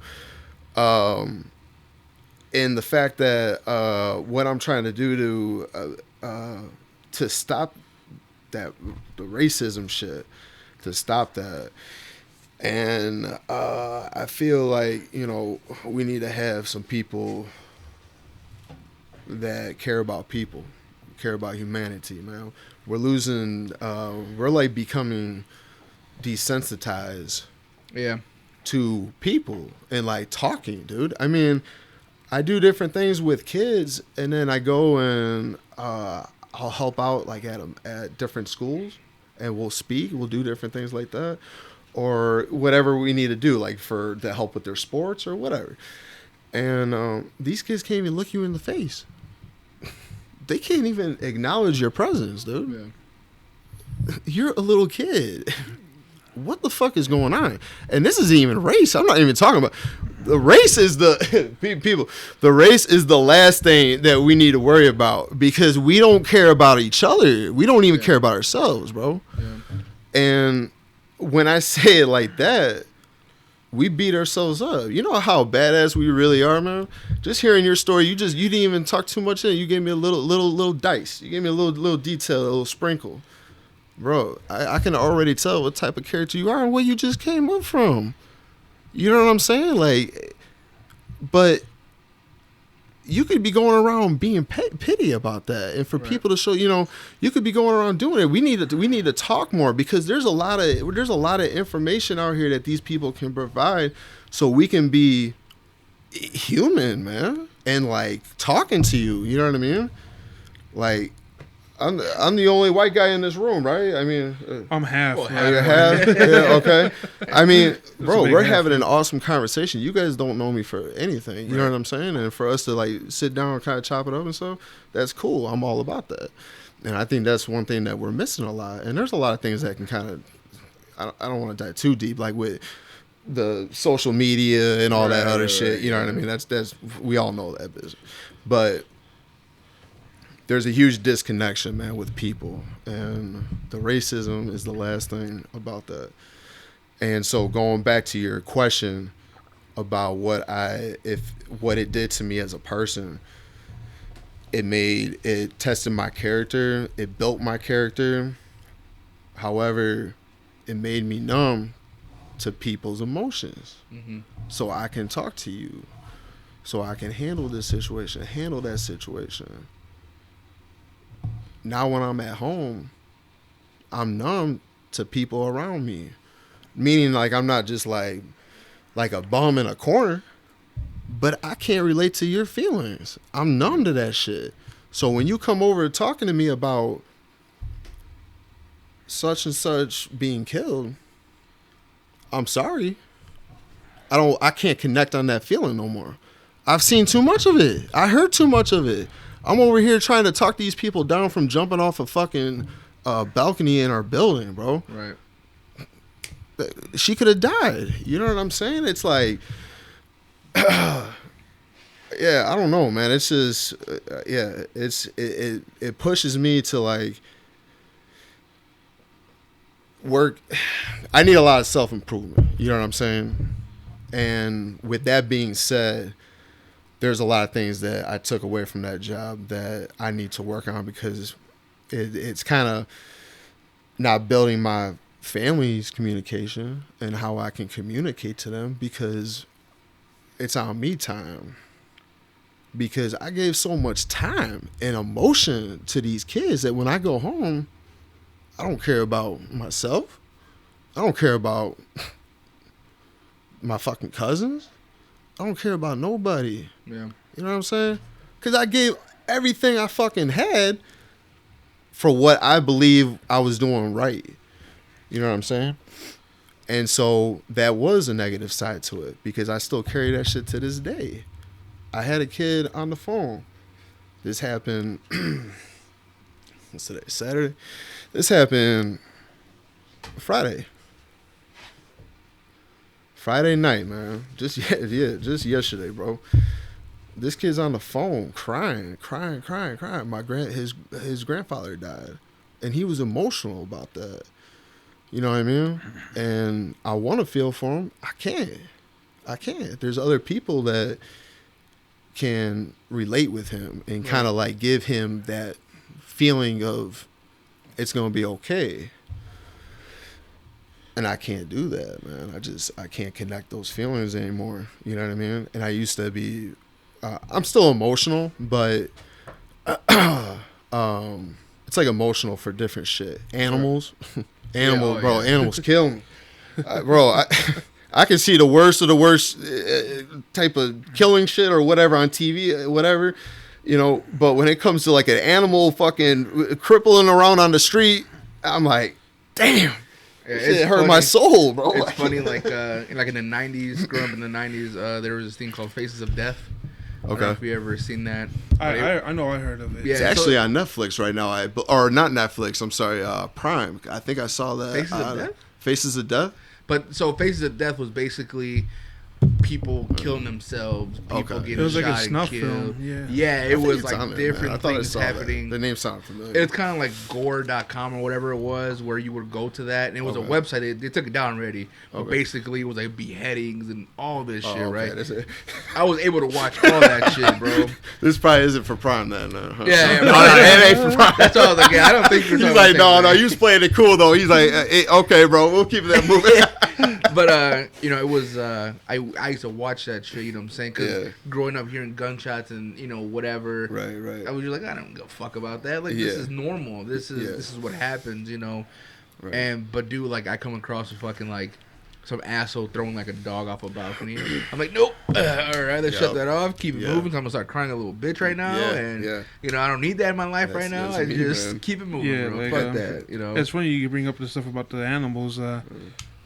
I know this song been out for a while, but I think like I was on YouTube and it just came up. It was like it's called Happier. It's by that dude Marshmallow, and the music video is like this girl growing up with her dog, and at the end of the music video, she has to put the dog down. Mm-hmm. I felt so soft because that shit broke my heart. Like I teared up watching that, and it's like I don't know what it is about animals and us, but it really like gets to me, and it really. That's why I have my little fat dog. Because an animal, bro. They have emotion, they have feelings, but above all, you feed that dog and you take care of that dog, bro. It'll forever be loyal to you. Oh yeah. A person, you could feed him, you could take him off the fucking gutter, bro. They can step you in the back. You can make them to where they become even rich and famous, and they'll forget about you in a heartbeat. Oh, you know yeah. what I'm saying? Sure, that's why I think people have a lot of connections with animals, especially dogs and shit like that. That's why, I know I have connections with dogs. Like, I had to put a dog down when I was, like, yay high and shit. And to this day, I still carry that shit around me. But yeah, man, I just wanted to say that. Yeah, no, about, that's... dogs and shit and animals. The animals get me, man. But, yeah. That and children. That and children for me. Oh, yeah, man. Yeah. For sure. I think, with all the tough guy stories of dropping kid and all this other shit, at the end of the day, man, like you're an adult. It's not cool. It's nothing to brag about. You know what I'm saying? It's just they're kids, man. You hope that by doing what you're doing, it's gonna help. It's gonna bring some type of help for that person to realize what they're doing. But But yeah, no, it's I could but tell both you- of those, I agree with that. Yeah, But Nick, I know you really care because the reason I could tell too is you decided to stay in this like position, like you're field. still that field. Yeah, you're still working with it. So I know you do, care as much.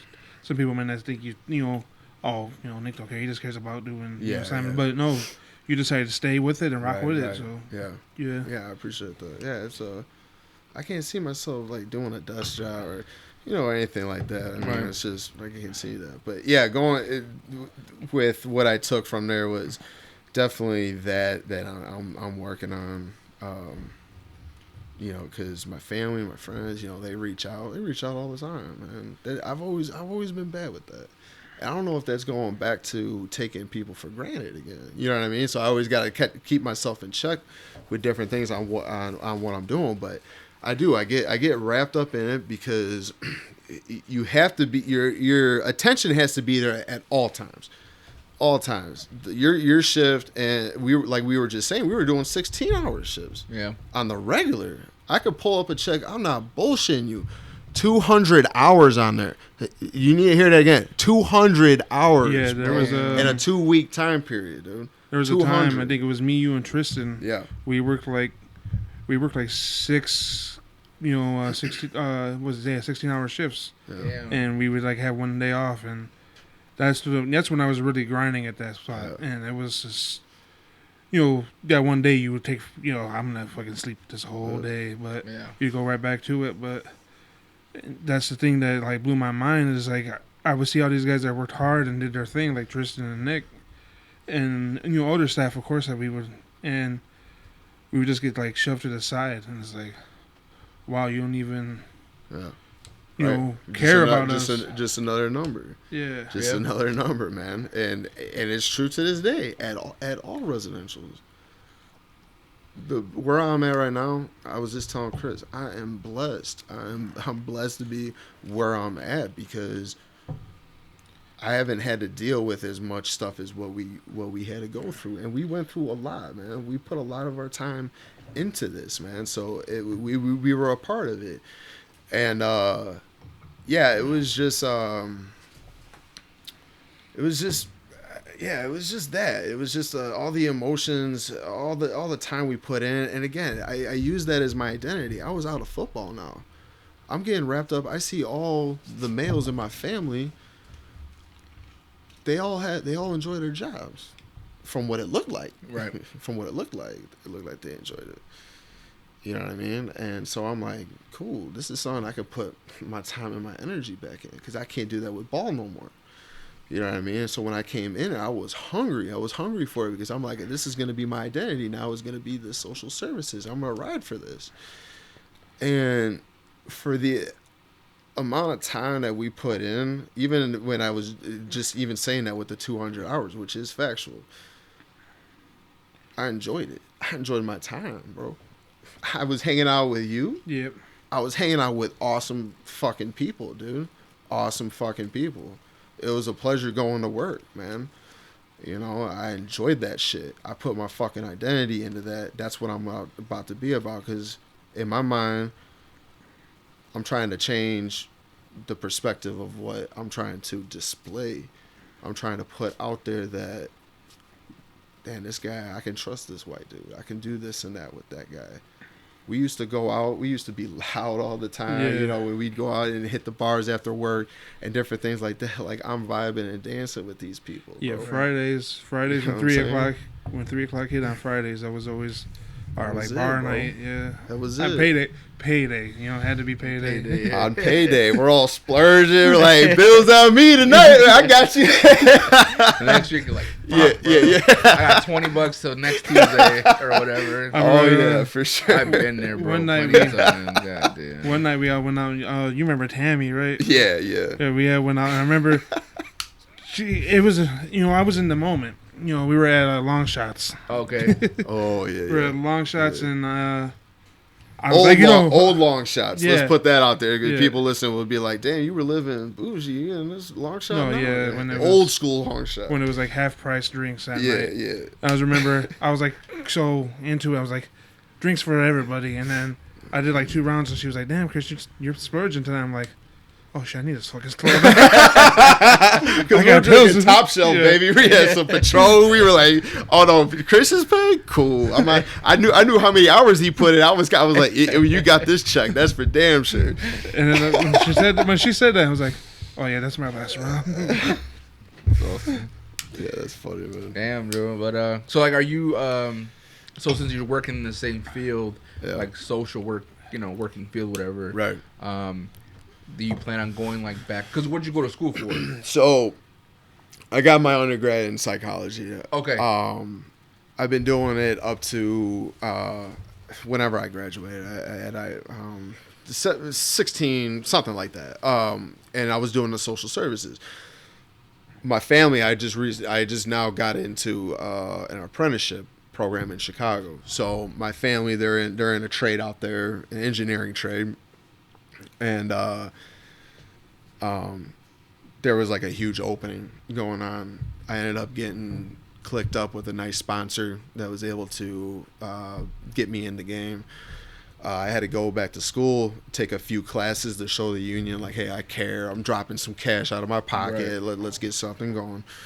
And I got involved with that in 2019.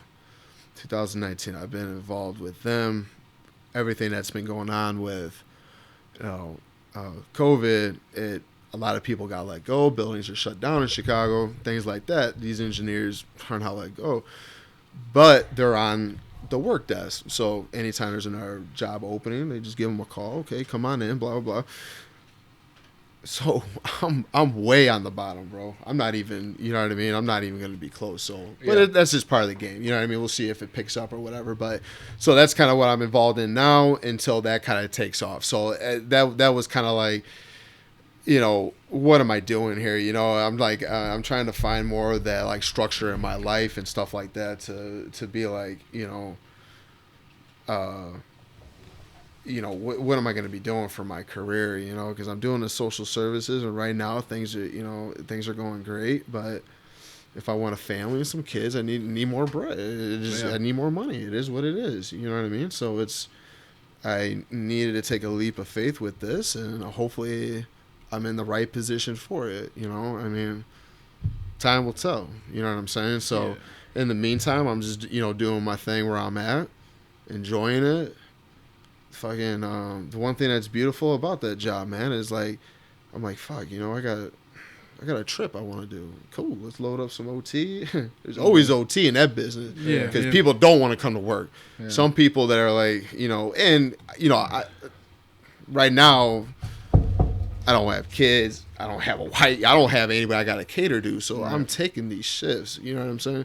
So I'm gonna get. It's a nice way to make some money. You know what I mean? You got to put in more hours, unfortunately, but that's what it is. So, and I enjoy it. And I never know what type of other opportunity might take place. If there's an opening at where I'm at, and it meets the price range of what I want for my life, I'm cool. I'm gonna stay in the social services.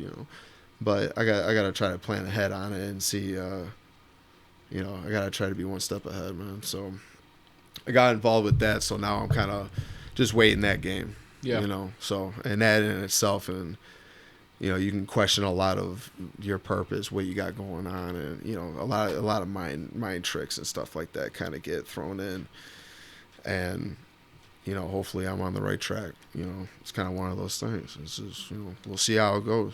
But one thing out of this COVID deal, I think that everyone, like what you guys are doing this now, did you ever think, well, I think you said you were always going to be, correct me if I'm wrong, I think with one of your guests, I think you were saying, like, I was going to do this regardless of, like, this, that, like, I'm going to do this, and you're going to be about it, which is fucking cool, you know what I mean?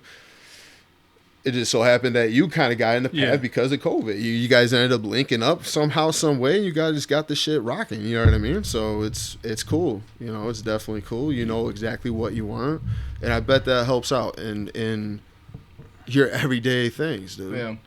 Yeah. Tell me more on that, because I will be honest, that is something like I struggle with. And again, talking about like how this field is, I need to have my focus there.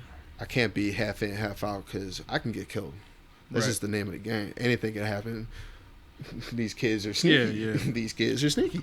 They gonna find something. They want something done with you. They gonna find something. So I got to be on my toes, and that's hard because then when I'm doing that and I get out, I question that job. I question this engineering job. Now I question myself.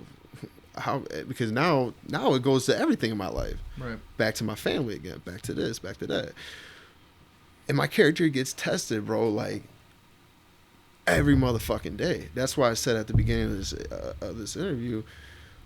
I said accountability is key. You got to be accountable for something every day you wake up. Right. You know what I'm saying? Handle your business, work, whatever it is. You got to strive and you got to hold yourself accountable to whatever to get yourself through what you're getting through. And that's hard from time to time. I struggle with that. You know what I mean? And and sometimes I don't want to hear the truth. You know what I mean? It's fucked up, but it's real. It's real. Sometimes I can't speak for all, so I'm just gonna say with me that sometimes I want to know things are gonna be okay because I was around great men, but I was always around men that didn't know how to show their feelings. They did all these other qualities that I can see and I can respect, and I want to gravitate to that. But I never seen this man vulnerable. I never seen all these different things, and I think that's something that now more and more I realize, and the more I just kind of talk with everybody, and kind of realize like shit, things are coming up. I'm like, damn. I'm like taking a mental note, even in some of our conversation today. I was like, damn, I'm gonna take that and kind of reflect back on that. But it's just that's where it's at, man. That's tough. So that, I mean, with you knowing exactly that this is what you want to do, and somehow, some way you're gonna fucking do it, dude. Tell me how. Every day, I mean, you're in a basement, bro. Yeah. What's up with this basement? You're gonna make it for real, bro? Your Your ass gonna make it? See, the thing is, bro, I don't know where I get it from. It could be my father. I'm not sure. And my girlfriend hates that about me. That when I say I'm gonna do something, I'm gonna do it. Yeah. You know what I'm saying? Like if that's why my girlfriend hates when I start like a project in the house because it's like I have to do it now. Yeah. You know what I'm saying? Like I'll go to the store right now. I'll buy everything I need to fucking buy, whatever it is, and I'm gonna start it right now. I don't care what time it is, whatever. And she hates that about me because like when I stick to it, I'm gonna do like this basement. Yeah. We got this shit done in what, a month? Yeah, because we started like end of September, and we were done by our first episode. I think I checked was like November 23rd or some shit. So like in a month, we did all this. Yeah, like, he was telling me that's incredible. I don't know. Like I said, I don't know where I get it from. That's just how I've always been. I just remember when we started it. At first, it was like I think we were doing like once a weekend or something like that, and then all of a sudden, you had texted me. Well, Freddy had texted me. He's like, "Hey man, I got like a fire lit. Like, this week I'm working. I mean, these next weeks I'm working day shift. It's over with." And then that whole like 2-week stretch, we were here like I live here, of course. But Freddy was here as soon as he got off work to probably like 6 or 7 at night. Yeah. And we were just like getting things done. Next thing you know, the drywall was up. We were painted. We were ready to go. Man. It's like a consistency, man. Everything like you see a lot of people, bro. Like you see. Everyone who has money right now who's famous. Like, I don't want the fame. I want the fucking money. You know what I'm saying? Yeah, like, I'm doing this because it's therapeutic for me, myself. Yeah. I'm pretty sure it's probably therapeutic or just, fun as well for him. Yeah. You're going to take something out of this, hopefully, and I'm going to take something from you because in a lot of ways, bro, we're similar. And it's crazy because, like I said, I've never met you a day in my life. Just stuff that you were saying, we just grew up in different places. Yeah. But at the same time, we're still the same, in many ways. And just the shit that you were saying, like, really resonates with me as far as, like, the hard-headedness and, like, just because I grew up around, I had both my parents. Yeah. My father was he is a really great man. But he just works his ass off. Yeah. All he knew was work, because that's what was instilled to him, coming from a different country, coming here illegally, then becoming, a citizen. And then, just his big thing was like your mom. Yeah. School was the most important thing because he didn't come from that. Yeah. You see what I'm saying? Yeah. So him coming to this country was, I'm doing this for my kids so they could go to school because I wasn't able to go to school. Yeah. I don't want them to work, every single day of their lives until they can't, work no more. Yeah. And that's it. They have nothing to show for it, you know what I'm saying? Right. So as far That's as I think my crazy. work ethic, I probably get from my father. And then, going from, that and just, yeah, man, it's just like when I stick to something, like I want to do it. And when you were saying, like getting the fire lit up under my ass and shit, like, I used to work out a lot and taking pre-workouts. You get that feeling, like that rush and shit before we even recorded, before we even finished this baby, before I think we even started. When I came to Chris and told him I want to make a podcast, he's like, "Oh yeah, for sure, dude."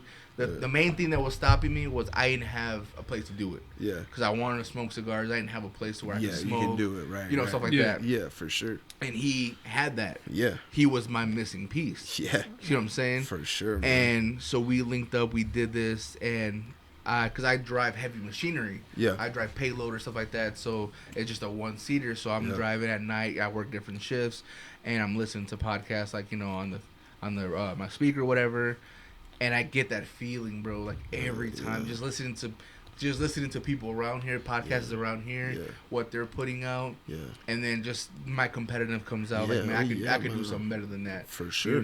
Like wait till they see my shit. Wait till they see what me and Chris sure. are doing. Yeah. And I get that rush, bro. And I would text him, bro. We got it.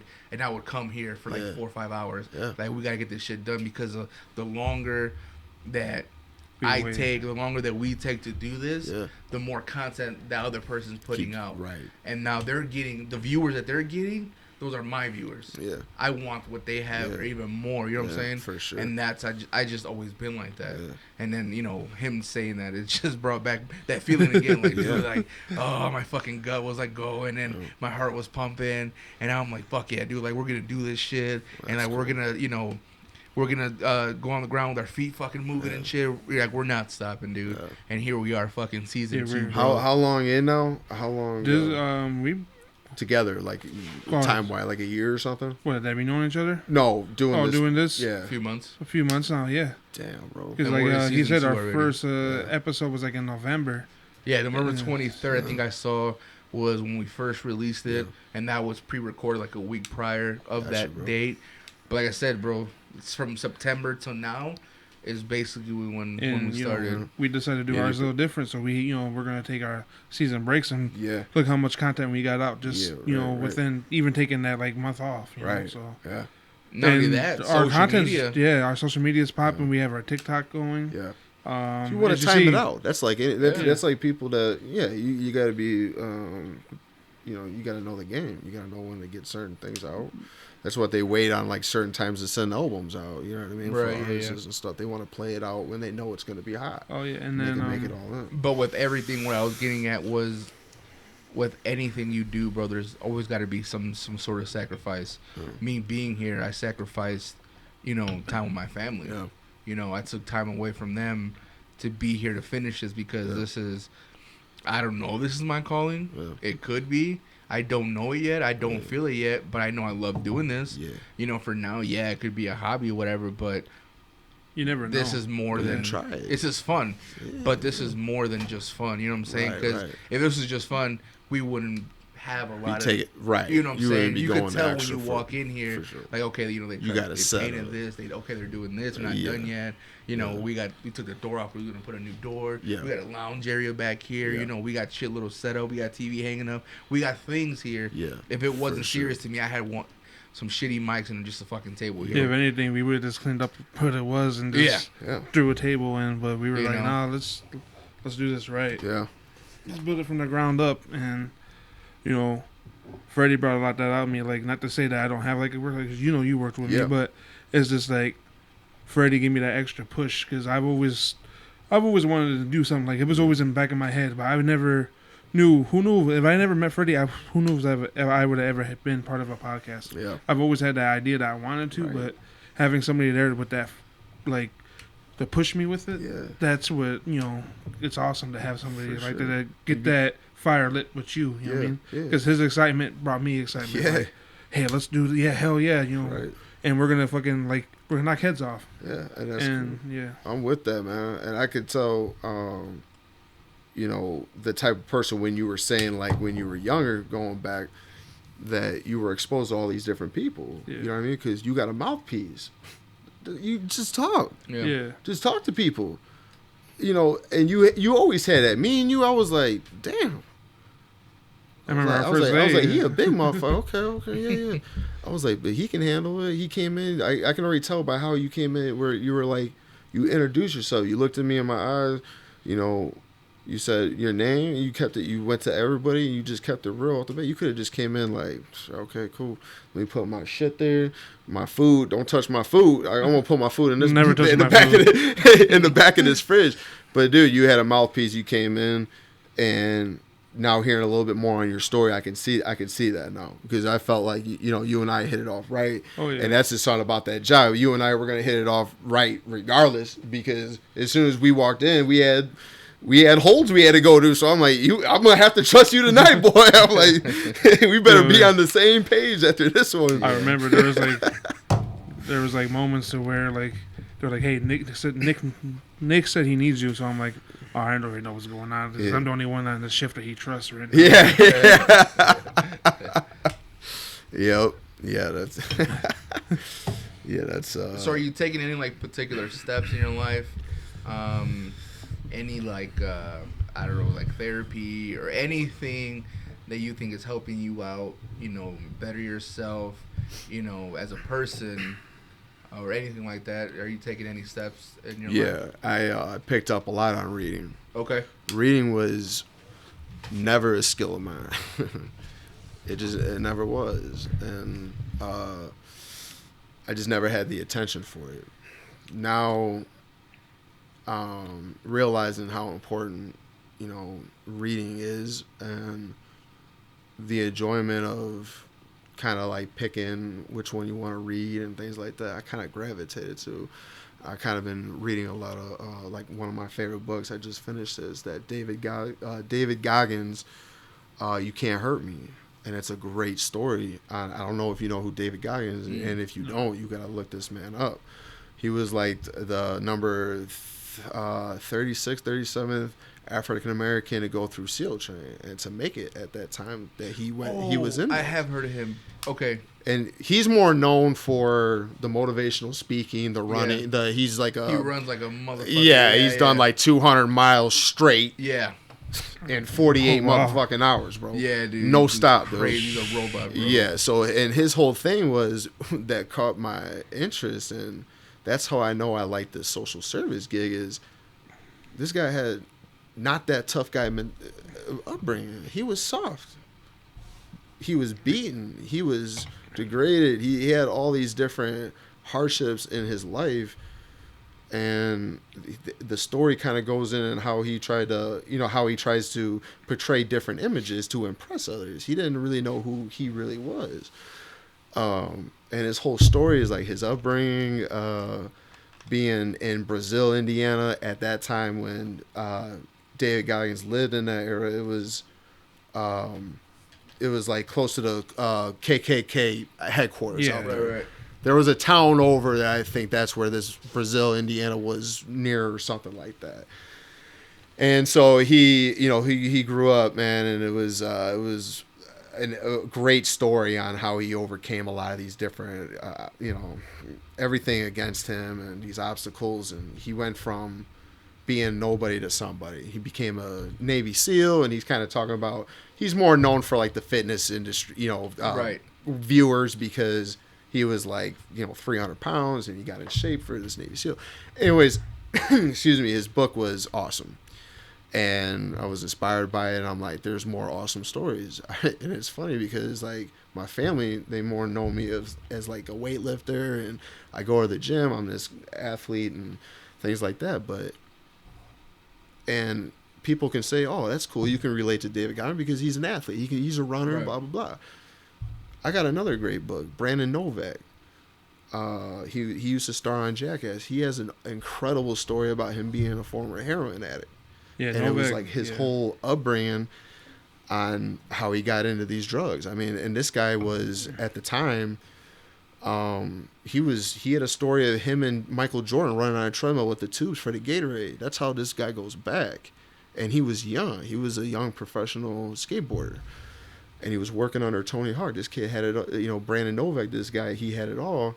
and he lost everything to drugs. The guy's story is fucking touching and incredible. You know what I'm saying? These are all things that if I didn't want to read, I would have never known of these people. Right. You know what I'm saying? Because who wants to really listen to an interesting man overcoming drugs? Right. We want to get fucked up. That's what people are about. Most people are about not taking care of themselves and inducing themselves into other avenues of drugs, alcohol, and so on and so forth. You know what I'm saying? They don't want to hear about no guy recovering. What? Yeah. They don't want to hear that. It's only in his book. They don't even promote this dude like that anymore, and it's a shame. This guy he goes to a place in Naperville. There's a rehab out there. He goes there all the time. He's not even like publicized, bro. Yeah, it's crazy. This guy's done a lot of things. You know? I heard, I know him. Once you said the name, I know of him through Jackass. And once he stopped doing that stuff, you're right. He's nowhere near like after all that. Yeah. After he cleans stuff up, nobody seems to care about him. And it's like, this is great to hear about him cleaning his stuff up. To me, that's the interesting stuff to hear. Yeah. Like, it's like inspiring shit that people need to hear. Like, besides all this like horrible stuff you hear all the time. Yep. Yeah, it's so reading's huge. They got a program out right now it's called 75 Hard, and it's I'm trying to think of the guy's name. Andy Frisella, I believe is the guy's name, and he owns a supplement company and things like that. But he really promoted this 75 Hard program, which is you work out twice a day. One has to be outside. You have to read a book, and you got to stick to a certain like diet or whatever, you know. And to do that for 75 days, hold yourself accountable. You like post a pic, whatever, little thing like that. But it's something that it's not even so much on the workout side of it. But it's like that, something to keep me going when I wake up. It's like that, like, okay, I have something else I can be more diverse and do. And you never know, like, I've met some people, and where I live, there's a lot of people, a lot of young people running, and now I'm trying to get into working out and run. I'm a big boy. I like to lift heavy things. I'm a workout dude. But when it comes to running, big people, we don't like cardio. Yeah. We do not like cardio. I force my ass to get outside and go run because then I see a nice woman and now I'm trying to get into this running scheme. You know what I mean? I'm trying to get moving.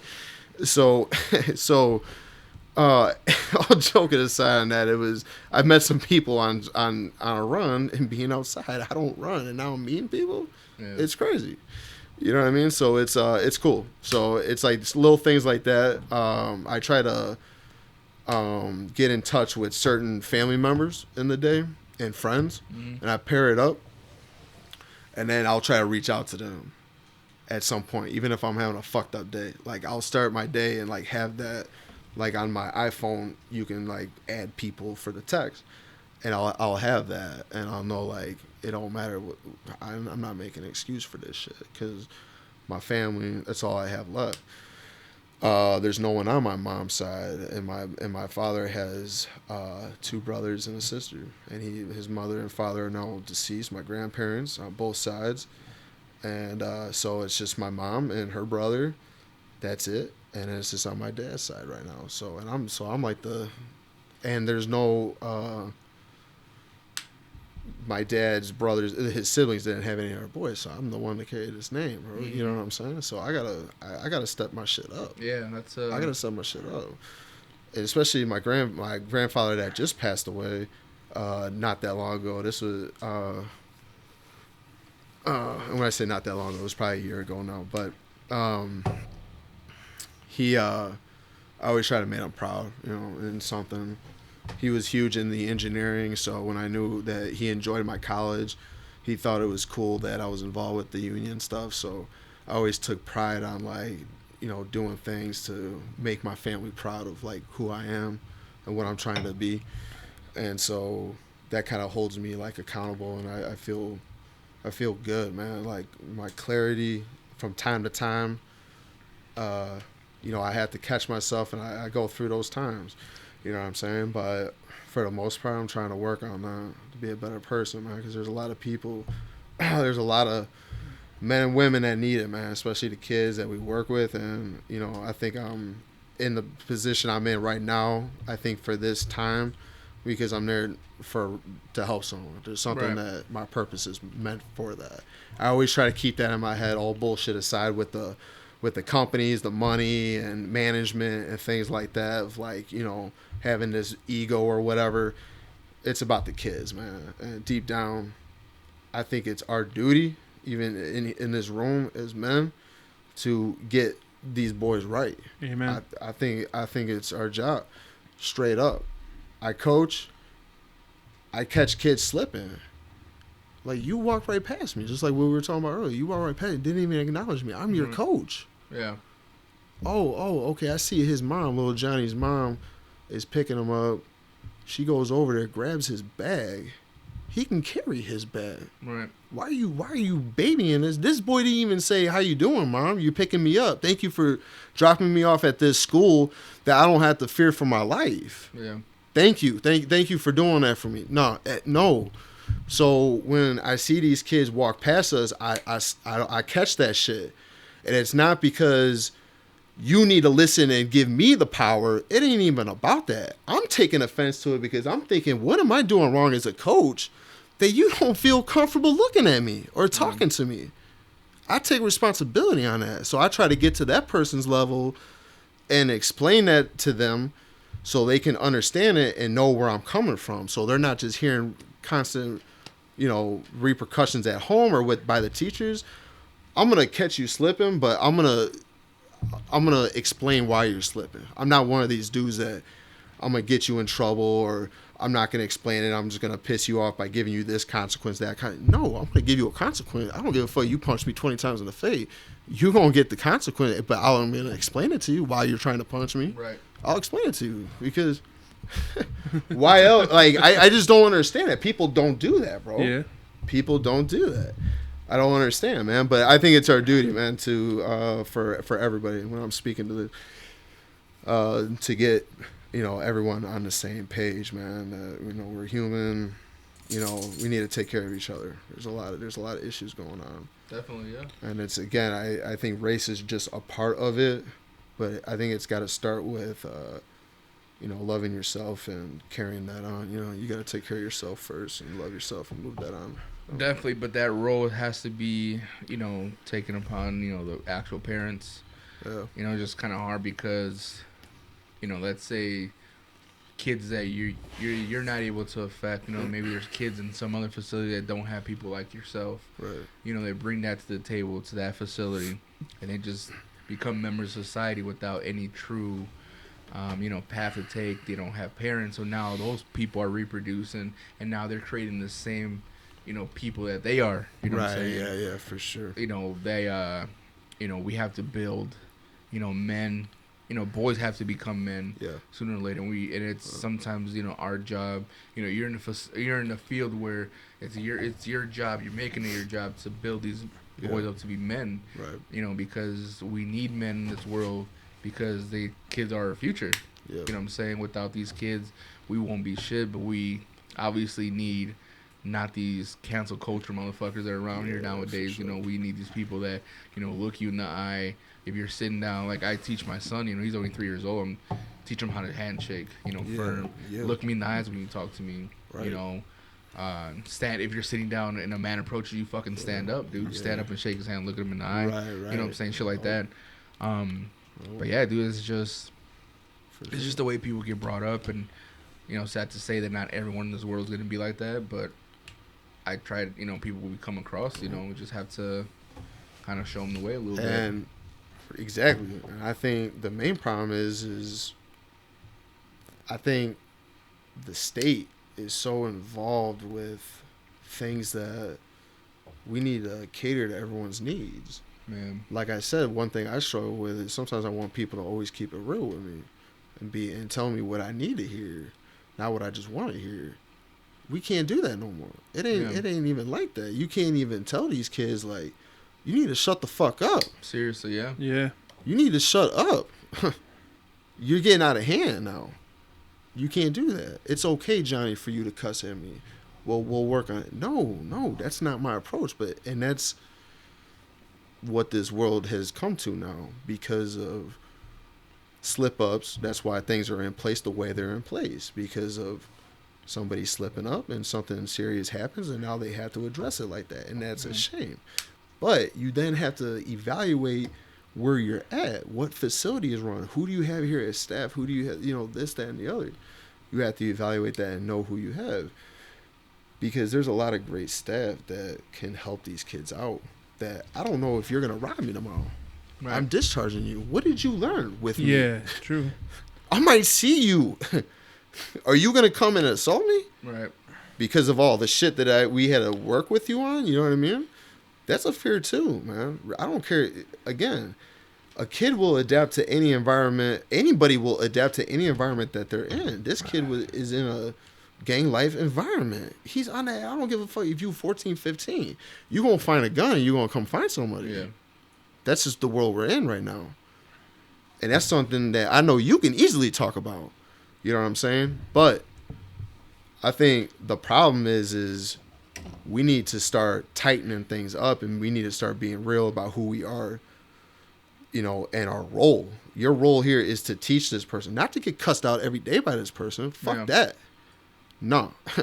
Little Johnny, take your ass down to the office, and you need to have some words spoken to or whatever you need. You ain't going to do that in here, but it's cool now. Because my mom, she worked at a school. She used to tell me that all the time. And then when my mom would be on her thing to get these people in line, no one had each other's back. It's such a broken, shiesty environment, bro. From the schools to the jails to the fucking residentials. Yeah. I worked at them all. I can speak on all levels of it. Bro, they have iPads for these inmates at the detention center. This motherfucker just robbed somebody with a fully automatic weapon. Yeah. And they're telling me to go get this kid. I said, fuck that. I'm giving this kid an iPad? What if that was my mother he fucking robbed? Yeah. How fucked up is that? So what I'm kind of getting at is, I think why a lot of people carry a lot of the shit, especially myself, is because I was lied to until people told me the truth. I was lied from the administration. I was lied to how they handled orientation.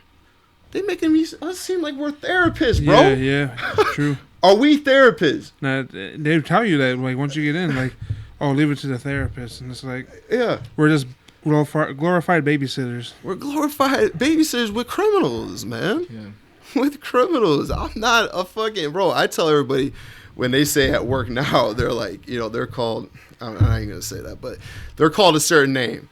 And I'm like, no, you're a correction officer. What's your duty? Oh, a correction officer, Nick, are you crazy? No, I'm not. Explain it to me.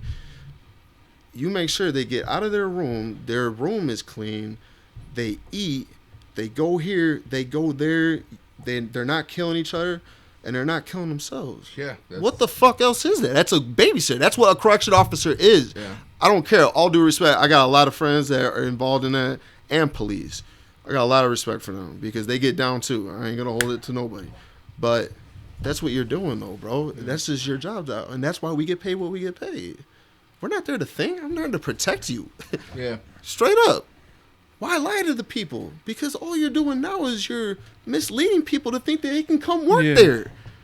And so now you got all these motherfuckers thinking they're social workers and case managers because you got out of school and now you're working there? That don't mean shit. You can't help these people in the type of way that some of these people need help. And I'm not even saying I'm part of that. I'm just saying that you need to hire for what you need for your team, and they don't. It's okay to have somebody that might not be comfortable going hands-on and talking to the kids the way they need to be talking to. Work the paperwork. Yeah. Go work the computer. Okay, I'll keep you there and just make sure nothing's going on and just let us know. I'm cool with that because I hate doing the paperwork. Do the paperwork, cool. I keep someone like that, but know your team. You can't have everybody like that. Right. Because ain't no one going to help the kids. Yep. Yeah, that's fucking man. You know what I'm saying? So it's, man, it's, with all due respect, with everybody who I worked with and everything like that, I hope they're all doing well, because I know there was a lot of people that came and gone. Yeah. So I hope everyone's doing what they need to be doing. For real, I miss talking to some of them for sure. For sure, because those are just some good days. And I was just telling Chris, I work with a woman now that we used to work together with at Companion. And we had days that we can just like chop it up and laugh it off. That's cool, yeah. And I like that, you know what I mean? Because it's cool. Because now you can look back and be like, damn, we went through so much. Because now we're grateful. Right. We're at a place that I'm not even putting my hands on anybody. How lovely is that, bro? And like I said, I hate doing paperwork, so I ain't trying to get involved in all that bullshit. Yeah. So, bro, it's a huge blessing. So that's why it's like I'm super grateful for where I'm at now, and I think there's going to be more to come in other avenues. And you know, it's like, you know, it's cool hearing, you know, what both you guys are saying with, like, you know what you want to do, you know what's right, and you know you're going to find a way to get it done. You know what I mean? Right. And I can respect that because there's a lot of talk. There's a lot of talk. You know, people, just like how you're saying, like, it's cool to say shit. Definitely, yeah. It's cool to say, like, I want this fucking podcast. Let's go buy all this shit. Like, damn, my account kind of hurting a little bit right now, but I got to put some faith into this shit. I got to believe in myself that I can do it. And that's cool because someday we slip from that. I slip from that sometimes too. Sometimes I forget, and when I say this, it's not literally what it is. Sometimes we forget how badass we really are. Like, for real. We are some badass people. And it doesn't mean that we have those good hands that we can knock every motherfucker out. But, bro, we've been through a lot of shit. Hearing your guys' stories and hearing the people that fucking came and sat here before me, hearing some of their fucking stories, shit.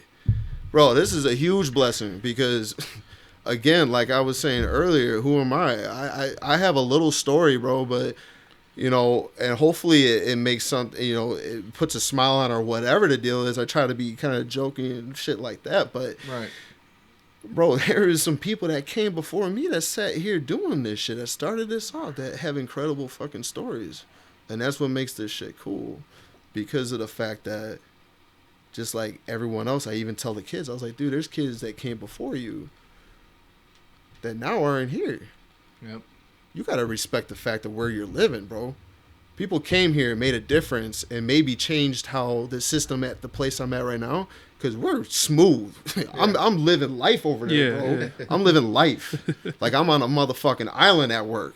Like it's that cage, Chris. I swear to God, Chris, if you, bro, God, was that? I'll find that. Bro, every day, man, you would be like, "Oh, I'm never leaving this, bro. Never leaving it, man." It's a huge blessing, man. It's one of those things. Yeah, it's cool hearing everyone's story and hearing you guys talk about it because it's motivating. Because sometimes I gotta dig deep, bro. Yeah, I make excuses. Shit, I'm human. We're human, yeah. I make excuses, sometimes bro. We get a little lazy, and it's good to be lazy. You know what I'm saying? And definitely. You know, we were so wrapped up into this conversation that we fucking forgot to, you know, let the people know what the fuck we were smoking. So I guess we'll just do that now. But, you know, I'm smoking a Romeo and Julieta vintage. It's Connecticut. You know, it's a really smooth stick. I smoked most of it. I already smoked like half of it already. That was a big stick. It was a pretty long stick. No homo. Sure. But, no, it was a really good Connecticut cigar that I never had. I've had You had that before. Julietas before, but not this one in particular. It was a really good stick. What do you smoking? I was smoking the Rocky Patel Royale, okay, which was like a Robusto, like more, not more mid. not full body, but medium full. Okay, yeah, this was our lighter one. And it was pretty good. It had a lot of good notes in it. I know when I looked it up earlier, it said like Honduran and Nicaraguan. Okay, so a bunch of those tobaccos in there. I thought it was a really good stick. Definitely. And but yeah, man. And then you brought. So tell us a little bit about the cigar that you brought, Nick. Yeah. So for the viewers that they can't see this right now, it's I got a cigar from Mike Dicka when he came in Northwest Indiana in 2007. He was promoting his wine, salsa, and his cigars. So we ended up buying that. Got a signature, and I just kind of liked what you guys were doing. I thought it would be cool to just kind of have it sitting in here. I'm not gonna lie to the viewers. I pulled it out and took a nice little hit out of a V cut. But the length of it, Chris, what's you know, It's like a Churchill, right? Yeah, they call it the longer ones. They call them Churchill. Not as thick. They're kind of. Well, it's because they're just long. Because Winston Churchill back in the in his heyday, okay, World War II was happening. He was known to smoke those really long cigars, and they actually named it after him, the Churchill. So you see like those really long ones, they usually the Churchill. Cool. But yeah, I never knew Mike Dick had like his own line of cigars. Like I was telling you guys before we started recording, I've had a brand called Camacho. Okay. And they have a line of Mike Dick cigars, or cigar, I guess. Yeah. It's a really good stick. But Camacho has a lot of different, different types of flavors and, sizes and. That's just one stick that they offer is the Mike Dick. I just seen that. And I was like, holy fuck, like it's Mike Dick. But this one's cool. It's in this little plastic case. It has like it has an autograph on it. Yeah, it has an autograph on it, and it's cool because I know I am. I'm a big Bears fan. Oh, big time! And it has like the '85 Bears, the 1985 championship ring picture on it, and it has his name. It's pretty fucking dope, man. Definitely thank you for bringing that over here. So we really appreciate it. I appreciate you guys having me on, man. I really do, dude. It was cool. Well, it was good getting in touch. Yeah, me and Nick, we stay in touch. We message each other, but this is the first time we met, like face to face in like years. Yeah, years. Yeah, so we've been trying to link it. It's just things things get in the way. Yep. Well, all them 200 hours, right? Yeah. It's kind of a little. But yeah, no, dude, it was awesome seeing you, man. Freddy, it was nice. I appreciate you having me on, man. For sure, I appreciate the grind from both you guys, and there's a lot that. I know I can get to talking and oh man, but from the little bit that you guys were saying, man, I take a lot for that, man. I take a lot to it. I just put it in the bank. Yeah. Keep digging away at it, man. Pull that out at some point and see how it helps me. So yeah, definitely. If you're free next weekend, I'm not too sure yet, but I've been trying to get Dorian in here. Yeah, and we are going to be working together because right now I swing shift, or we all swing shift, but I'm like basically a floater. Yeah. So I don't have a set shift, so I'll work mornings for like a whole month straight, and then nights for like 2 weeks. Gotcha. And, whatever. Yeah. So we're going to be working mornings together awesome, next week. That'd be cool. Like I said, I'm going to see him Monday, so I'll tell him that I'll keep you posted on. Yeah, man. I'd love to be. That way you guys can chop it up and yeah, man. Reminisce about the old good times. It'd be incredible. Yeah, because he's doing his thing, man. Yeah, fucking doing his thing. But like there's stuff that you were saying, I could attest to that because, like I said, I've only known the man for a couple months, and me and him have had, like, I kid you not, really deep conversations. Just hit it. He's like that, bro. Yeah. It's like a gravitation pull that guy presents. And Chris, I don't know. Well, he was there long after I left. I don't know if you've ever like really sat down with him or not. But he's definitely one that you just listen, bro. He just has that presence and what he brings to it. Speaks with intelligence, facts. Right. And the thing is, he was so well respected that if there was something going on, he walked into the room, everything just stopped. Yep, yeah. He just had that, man. He just had that real good, humbling dude, man. So I'm glad to hear that he's just kept that character because I know there was a lot of shit, man, that didn't really go his way there, but leave that, did his thing. Now he's got a bigger blessing coming, man. So it's huge for him, but. Yeah, man, I would love to chop it up with him one of these days, man. I've been trying to find this cat on social media. I don't even think the dude's just a ghost, but everyone knows him. Everyone knows him. It's funny. You just bringing the dude up. I'm like, damn. I was telling you, man, it's so fucking crazy how how the world really is so small, man. Like, who would have known that I would have ran into your guy's ex-coworker, you know what I'm saying? Yeah, bro. Yeah. Like, who would have thought that, you know what I'm saying? Yeah, I remember when you first told me that, I was like, oh, shit, and then... Yeah, man, that was the guy, but... Yeah, man, real good dude. This has been real, though, man. I really appreciate you coming out. Sure, dude. Appreciate you having me. Definitely, and, other than that, if you want to... Is there anything else you want to... No, man. I hope everyone stays blessed during these times, and I hope after our little talk today that people find the drive, they keep pushing to go through things. You know, there's a lot of people going through stuff. So if you're going through it, it's all relatable. You know, Yeah, and it's in the sense that we all go through some emotional feeling with that. So it's I hope everyone takes something away from it and lives life to the fullest, man. Definitely, if you guys are doing something or striving for something that you guys really want to do in life, you guys might be like in a tough spot right now. Just keep on grinding. Amen. Don't let that shit stop you, because there's always light at the end of the tunnel. Right now we're barely starting, but who knows, where this is gonna go. Hopefully, if it doesn't To go the anywhere, moon, baby. Hopefully to the fuck moon. it. I don't even to be honest, bro. Like, if it doesn't To go the death. anywhere, fuck To it, the because death, we've baby. had so many great yeah. guests so far that Like I said, as long as we have listeners listening, whatever, it's just a handful. I want people to get these stories and this inspiration, because I feel like more than everybody we had on here had these stories, and like I was telling Nick, it's just crazy to know that everybody we've had have been around this area in general. You know what I mean? And it's like just to know that in your back, like this is Northwest Indiana, right in your backyard, there's all these interesting cats and interesting stories and trials and tribulations people have been through, and just to hear them and know, like, everybody matters. definitely. For sure. And we're not gonna have this episode on YouTube. Our guest Nick, he requested that we don't record. So like I said, whoever comes in here, if you want to smoke, you don't have to smoke. If you want to drink, we have that option. You don't have to drink. We'll work with you. We'll work with you exactly. We're here, to make whoever sits in that chair comfortable. Because I want to hear what's more important to us is to hear the story that you bring, to the table, so we could, listen to it. And you definitely bless us with with some great content. And hopefully, like I said, hopefully you get some out of this. Hopefully, our viewers and listeners get some out of what, you said. And I know that, I met another person who's, I feel like is similar to me, and that was cool. I appreciate you saying that, man, because that says a lot from hearing your story. Just little bits and pieces, bro. Yeah. So I hope we can chop it up more after.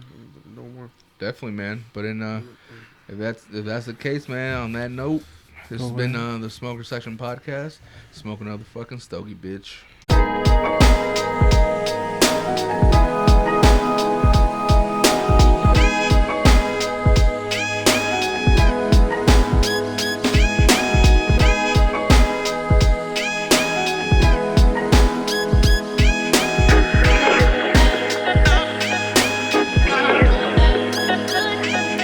Welcome to the Smoky Shelter Podcast.